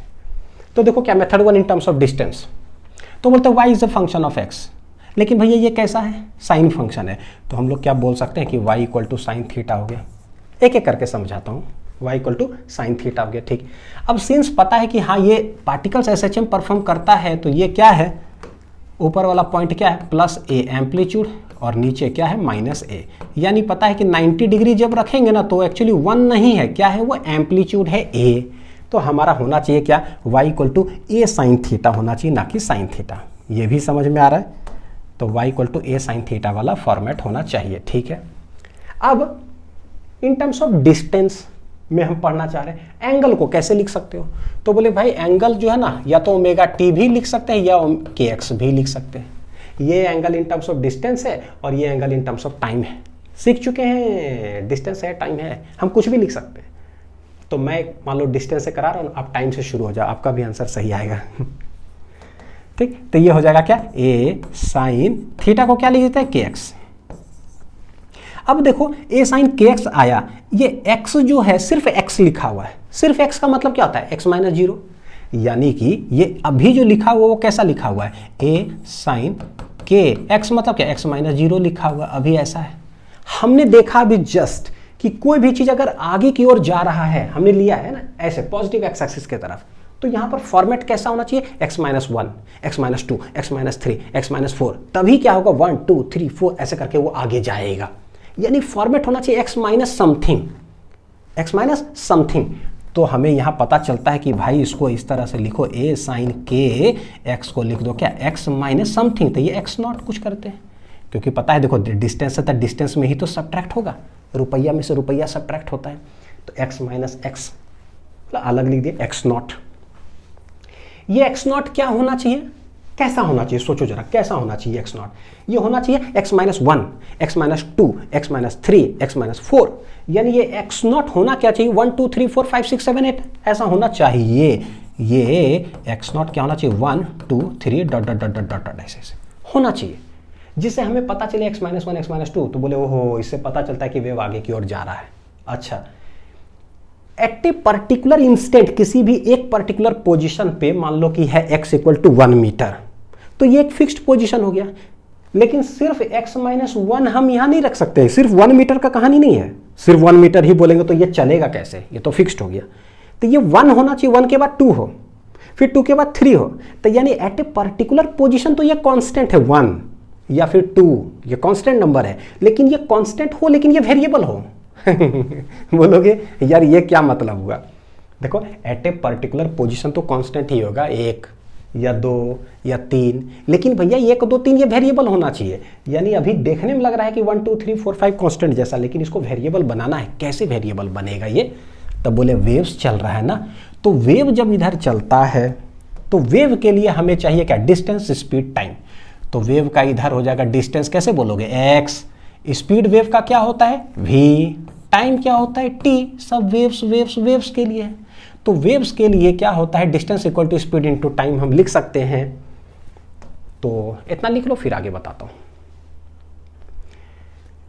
पूरा SHM वेव्स का ना एकदम समरी के रूप में है, देखो जरा। फॉर वेव्स तो बोले इधर है डिस्टेंस x, स्पीड है v, टाइम है t, तो लिखेंगे distance equal to speed into time. लेकिन हमें क्या है ना, इसको वेरिएबल बनाना है x नॉट को, तो भैया यहाँ पर क्या कर दो, x नॉट लिख दो, ठीक है, किसी भी इंस्टेंट पर। तो वेव देखो चल रहा है v स्पीड से, टाइम पास होते जाएगा, आगे जाते जाएगा, तो देखो ये वेव का स्पीड v तो कांस्टेंट है, लेकिन ये टाइम तो रुकता है नहीं, टाइम तो चलते जाएगा, 1 2 3 4 5 6 7 8 चल रहा है, तो ये टाइम अलग अलग आते जाएगा, v से मल्टीप्लाई होते जाएगा, ये x नॉट वेरिएबल हो गया। देख लो जरा, किसी पर्टिकुलर इंस्टेंट पर बोलोगे t इक्वल टू 4 सेकेंड, तो भैया दोनों गुना करो तो ये कोई कांस्टेंट नंबर आएगा एट ए पर्टिकुलर इंस्टेंट, लेकिन ये हो गया वेरिएबल, बढ़ते जाएगा बढ़ते जाएगा बढ़ते जाएगा। तो समझ में आ रहा है ये वेव आगे चलते चला जाएगा। तो जहां ये ऐसा है ना x माइनस एक्स नॉट, उसके जगह पर देखो क्या करते हैं, a साइन के x माइनस एक्स नॉट के जगह क्या हो जाएगा, बोलेंगे vt रख देते हैं। अब देखो ये जो एक एट ए पर्टिकुलर कांस्टेंट था वो वेरिएबल हो गया, ठीक है। अब a साइन इस k को अंदर डालते हैं बेटा, ठीक है, तो ये हो जाएगा कितना, kx माइनस, फिर ये k मल्टीप्लाई करो तो ये हो गया kv, ये हो जाएगा t। जब भी kv आता है केंद्रीय विद्यालय, तो ओमेगा इक्वल टू केंद्रीय विद्यालय होता है, याद करा चुके हैं, तो जब भी केंद्रीय विद्यालय का तो ओमेगा लिख दो, यानी कि ये ए साइन क्या हो जाएगा के एक्स माइनस, देखो के भी हो जाएगा ओमेगा टी। देख लो कि इक्वेशन कैसे आया है। ये है वेव का इक्वेशन। तो मैंने डिस्टेंस से शुरू किया ना, अपने आप आ गया ना कि एक्स माइनस ओमेगा टी। तुम टाइम से शुरू कर लो, तो टाइम से मैंने एक बार जस्ट 1 सेकंड के अंदर कुछ 2 सेकंड में बोल देता हूँ। ए साइन थीटा, थीटा की जगह लिख दो ओमेगा टी, तो ये omega t minus t naught कर दो। फिर यहीं पर जो है ना x equal to v t, ये टी नॉट कर दो, तो टी नॉट हो जाएगा एक्स बटे वी। टी नॉट क्या हो जाएगा एक्स बटे वी, तो यहाँ आ जाएगा एक्स बटे वी। फिर के दोनों मल्टीप्लाई कर दो, आंसर आ जाएगा ए sine omega t minus k x. मैंने बोल दिया, खुद अपना अटेम्प्ट कर लेना, ठीक है। ये कैसे ये, तो ये आया ए sine k x minus omega T. अब हमें पता चल गया कि ओहो हो, अगर ये बीच में माइनस प्रेजेंट है का मतलब होता है कि वेव पॉजिटिव एक्स एक्सिस के तरफ जा रहा है, क्योंकि हम वही मान करके डेरिवेशन स्टार्ट किए थे। तो इट इंडिकेट्स दैट क्या कि wave is moving in, it means wave किधर चल रहा है, it means wave is moving in किधर, तो बोले पॉजिटिव एक्स एक्सिस, ए sine k x minus omega T, ठीक है। अब यहां पर देखो बेटा क्या है, एक आंसर तो मेरा आया कुछ भी है ना। अच्छा एक इसमें अगर बोलोगे ना, देखो ये क्या है, तो ये के एक्स माइनस ओमेगा टी, ये जो फॉर्मेट है ना, ये हमें दर्शा रहा है कि भाई माइनस मतलब आगे की ओर जा रहा है। व्हाट इज ये वाई, वाई क्या है, तो y जो है ना क्या है, डिस्प्लेसमेंट ऑफ द पार्टिकल है। पार्टिकल इधर डिस्प्लेस करते रहता है, डिस्प्लेसमेंट ऑफ द पार्टिकल, तो वेव्स आगे की ओर चलते चला जाता है। ये डिस्प्लेसमेंट ऑफ क्या है, पार्टिकल। बहुत विजुअलाइजेशन होता है इसके अंदर है ना, वेव्स के अंदर भी हम लोग पढ़े, लेकिन एक कम से कम बोलता है ना एक ओवरव्यू तो हमें समझ में आ रहा है कुछ कुछ। फिर देखो क्या difference between the two equations of wave. पहला जो मेरा आया है अभी डेराइव करने के बाद, वो क्या है, a sine k x minus omega T आया, ठीक है। कहीं कहीं ऐसा भी होता है ना, omega t minus k x लिखा रहता है, तो वो क्या है भाई, तो वो मान लो कि देखो एक रस्सी जो ऐसे था ना, रस्सी, हम इस रस्सी के अंदर डिस्टर्बेंस कैसे प्रोड्यूस कर सकते हैं, मतलब ऐसे ऐसे करना है हमें, ठीक है, जिससे लहर ये आगे जाए, ठीक है। कैसे शुरू कैसे कर सकते हो, तो बोले या तो ये जर्क जो यहाँ प्रोवाइड करते हैं, ये तो ऊपर से ऐसे करो, मतलब शुरुआती में ऊपर लेके गए, फिर ऐसे ऐसे करना चालू किए, ठीक है। ऐसा भी तो कर सकते हैं कि तार ऐसे है, मैं नीचे से शुरू करता हूँ, नीचे से लेकर के गए ऐसे ऐसे, उसके बाद ऐसे किए, ठीक है। कुछ भी करोगे ऐसे ऐसे ऐसे ऐसे होने लगेगा, तो ये वेव आपको इधर नजर आएगा जाते हुए, पानी में पत्थर मारने वाला केस। तो दो तरीके से ऐसा किया जा सकता है। मान लो कि ये वाला जो तरीका है ना, मैंने क्या किया कि ऊपर से ऐसे जर्क मारा, ऐसे करके, रस्सी था ना यहाँ पर, मारा ऊपर ऐसे धड़ाक से, तो ऊपर ऐसे करेगा तो ये वेव ऐसे ऊपर से शुरू होगा और ऐसे जाने लगेगा वेव्स इधर, तो वेव्स इधर जाना चालू हो गया और मैंने डिस्प्लेसमेंट प्रोड्यूस किया था किधर, इधर वाई में, ठीक है। और उसका आंसर मान लो कि ये आया। भाई मैं ऐसा भी तो कर सकता हूँ कि मैं ऊपर से ना प्रोड्यूस करके नीचे जर्क ऐसे लगाऊं धड़ाक से ऐसे, ठीक है, ऐसे करके और फिर ऐसे ऐसे ऐसे करने लगूं, तो ये वाला नीचे से ऐसे शुरू होगा, फिर ऐसे ऐसे ऐसे करके लहर तो हमें इसी साइड नजर आएगा जाते हुए वेव्स एक्स एक्सिस में। यानी कि ठीक है, ऊपर से करते हैं तो ऐसा इक्वेशन आया है, अच्छा नीचे से भी करते हैं तो वेव इधर ही नजर आता है, तो दोनों में डिफरेंस क्या होगा इक्वेशन के अंदर, तो बोले कि ऊपर और नीचे इन दोनों के बीच एंगल का डिफरेंस कितना होता है, तो बोले कोई भी पार्टिकल अगर एसएचएम ऐसे ऐसे करता है तो ऊपर से शुरू किए तो वो इक्वेशन, भैया कोई नीचे से चालू करें तो बोले एक्चुअली इन दोनों में एंगल का डिफरेंस कितना है, देखो जरा, पाई 180 डिग्री का डिफरेंस है। इसी को बोलते हैं कि फेज का डिफरेंस है। क्या ये फेज का डिफरेंस है। एक आदमी इधर जाए, इधर इधर समझ में आता है, दूसरा आदमी इधर जाए, तो हम क्या बोलेंगे कि भाई जिधर ये जाता है ना वहां से 180 डिग्री जोड़ दो, तो बोले 180 डिग्री जोड़ दो तो वो अपोजिट डायरेक्शन में जा रहा है। कहने का मतलब कि ये जो वेव इधर जा रहा है, शुरू हुआ था ऊपर से, ये नीचे से शुरू होकर जा रहा है, तो इन दोनों के बीच फेज का डिफरेंस कितना है, पाई। तो इन दोनों के बीच phase difference is pi, phase difference कितना है, पाई। 180 डिग्री आगे कह सकते हो, पीछे कह सकते हो, कोई फर्क नहीं पड़ता है। तो ए sine k x minus omega T, यही क्वेश्चन आया। फेज डिफरेंस पाई, यानी जहां पर ये है वहां से पाई जोड़ दो, जहां पर ये शुरू हुआ ना वहां से पाई क्या करो, जोड़ दो, तो इसका इक्वेशन निकल जाएगा। पाई जोड़ना, एंगल, एंगल कहां होता है, यहां पर होता है, यह एंगल, उसमें पाई जोड़ दो तो पता चले कि एक्चुअली अच्छा इधर से शुरू हुआ। तो यानी कि इसका इक्वेशन कैसा बन जाएगा, सोचो, ए sine k x minus omega t plus क्या कर दोगे पाई। ये सब वेव ऑप्टिक्स के अंदर जरूरत पड़ेगा, यहाँ जोड़ घटाव करेंगे तो समझ में आना चाहिए कि हो क्या रहा है ना, क्या इसका मतलब होता है कि कोई ऊपर से कोई नीचे से, तो ऐसे कि एक्स माइनस इतना। तो चलो करते हैं। अब ये टोटल मान लो कि ना कुछ है, लेट इट भी कोई थीटा, कुछ ऐसा कुछ थीटा, लेट इट भी। तो ये एक क्या, ए साइन पाई प्लस थीटा क्या होता है, तो बोले कि भाई साइन पाई प्लस थीटा क्या होता है, तो बोले पाई जब होता है तो हम बदलते नहीं है, तो साइन थीटा तो साइन थीटा ही रहेगा। और पाई प्लस थीटा कौन सा क्वाड्रेंट में जाता है भाई, तो ये है मेरा पाई, क्या ये पाई प्लस थीटा, तो देखो प्लस थीटा कुछ और जोड़ोगे तो ये थर्ड क्वाड्रेंट में चला जाएगा, 180 डिग्री प्लस थीटा। देखो पाई प्लस ये कोई एंगल है, तो पाई प्लस मतलब किधर, ये थर्ड क्वाड्रेंट में जाएंगे। थर्ड क्वाड्रेंट याद करो, ऐड शुगर टू कॉफी, तो tan थीटा ना पॉजिटिव होता है, हमें चाहिए साइन, साइन क्या होगा नेगेटिव, यानी कि माइनस। तो जहाँ पर साइन पाई प्लस थीटा है वो माइनस साइन थीटा होगा। देख लो साइन पाई प्लस ये है वो हो जाएगा माइनस, यानी कि माइनस बाहर आ जाएगा, तो माइनस ए साइन थीटा हो जाएगा। थीटा क्या है, के एक्स माइनस ओमेगा टी। क्या हो गया, minus A sine k x minus omega t. तो ये देखो y इक्वल टू हो गया ऐसा, ये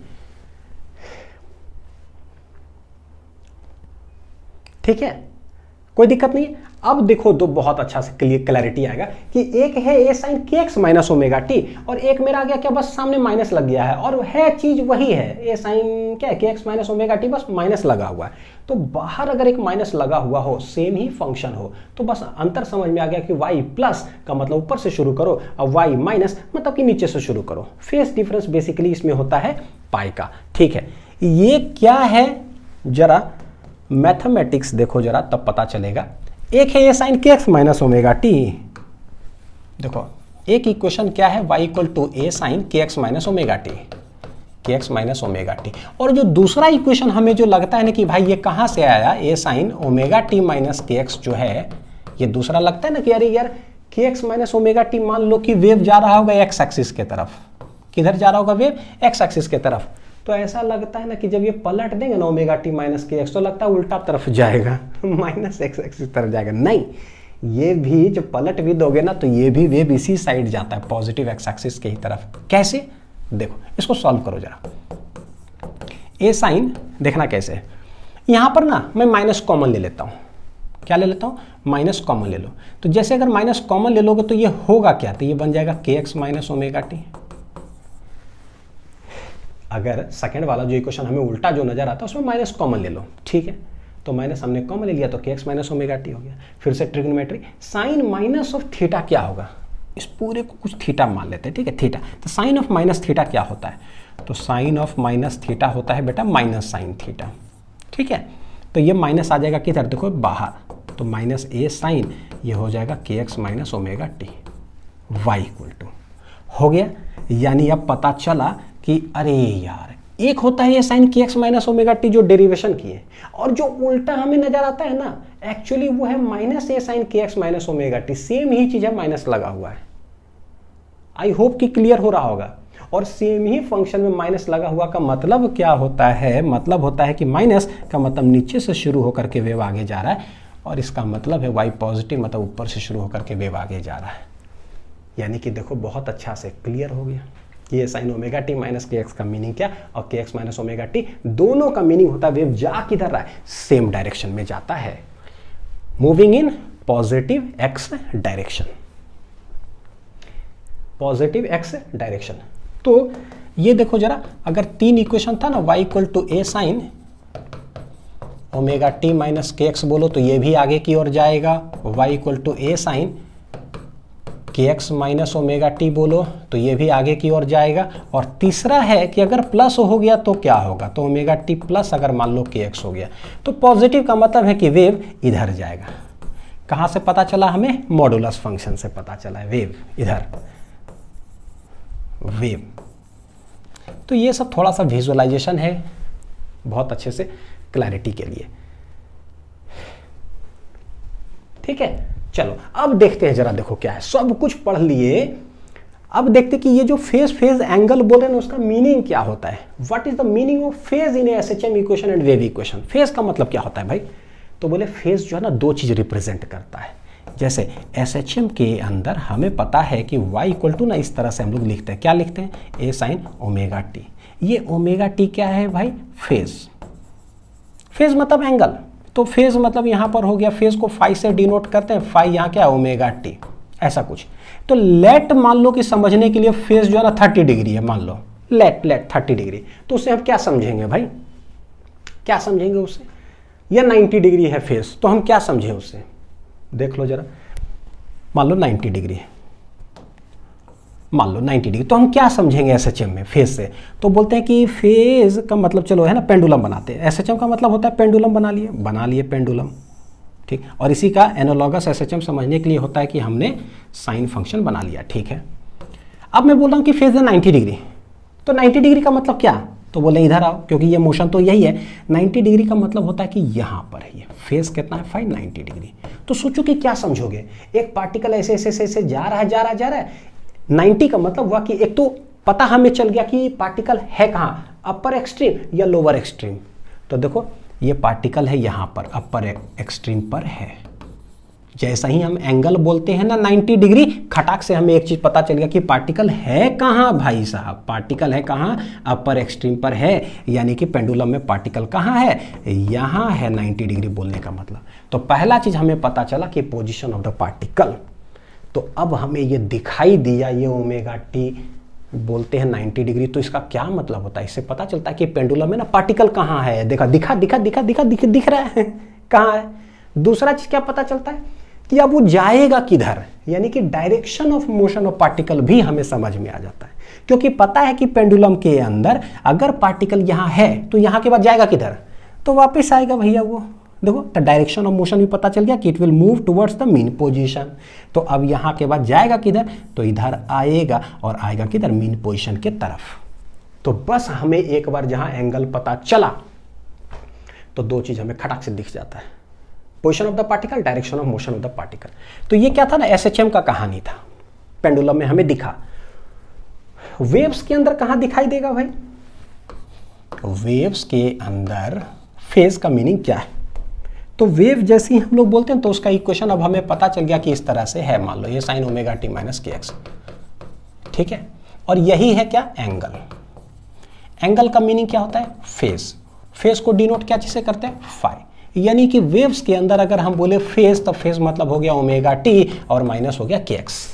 ये अब ये कैसे दिखेगा भाई, ओमेगा टी तो दिखा एक पेंडुलम में, ये कैसे दिखता है, तो बोले यहां पर क्या है ना, फेज डिपेंड्स अपॉन, देखो कैसे, phase depends upon time T and distance x. ये दो चीज पर डिपेंड करता है, डिस्टेंस एक्स। वेव्स के अंदर फेज जो होता है वो दो चीज पर डिपेंड कर रहा है, टाइम और एक्स, ठीक। अगर मान लो कि वेव्स ऐसा, वेव जैसे बोले तो लहर ऐसा बना दो, और पता है कि वेव के अंदर ना कुछ ऐसे जाता है, हमें तो पता है ये, ठीक है, जा रहा है इधर एक्स वेव्स।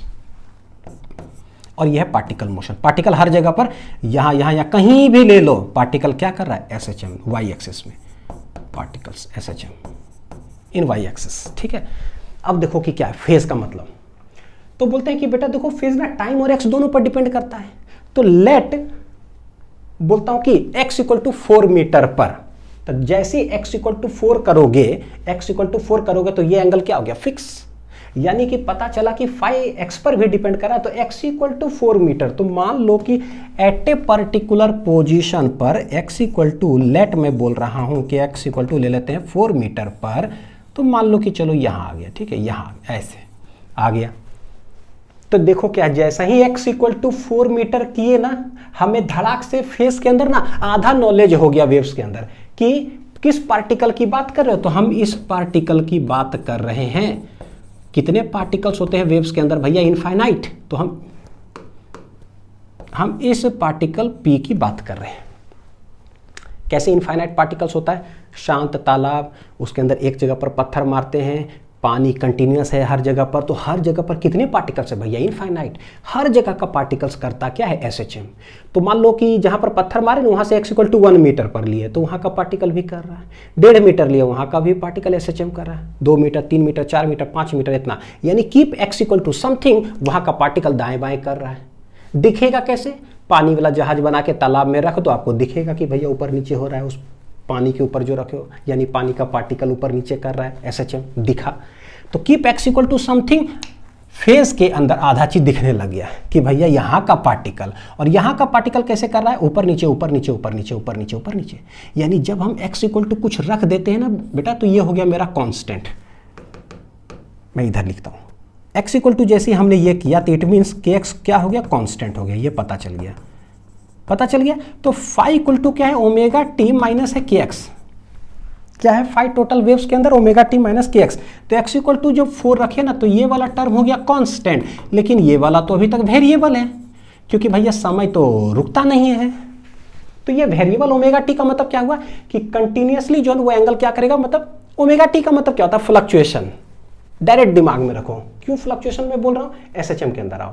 ω t मतलब ये टाइम रुकता है नहीं, टाइम कंटिन्यूसली चल रहा है। इसका मतलब क्या होता है कि पार्टिकल ना कंटिन्यूसली मीन पोजीशन के बाद दाएं बाएं करते रहता है, करते रहता है।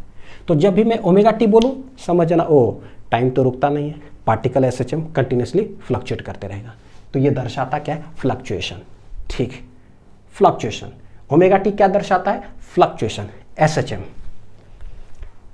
यहां पर वेव के अंदर है ω t माइनस kx, जब x = कुछ रखे kx हो गया कांस्टेंट, यानी एक्चुअली वो पोजीशन पता चल गया कि उस पोजीशन का पार्टिकल।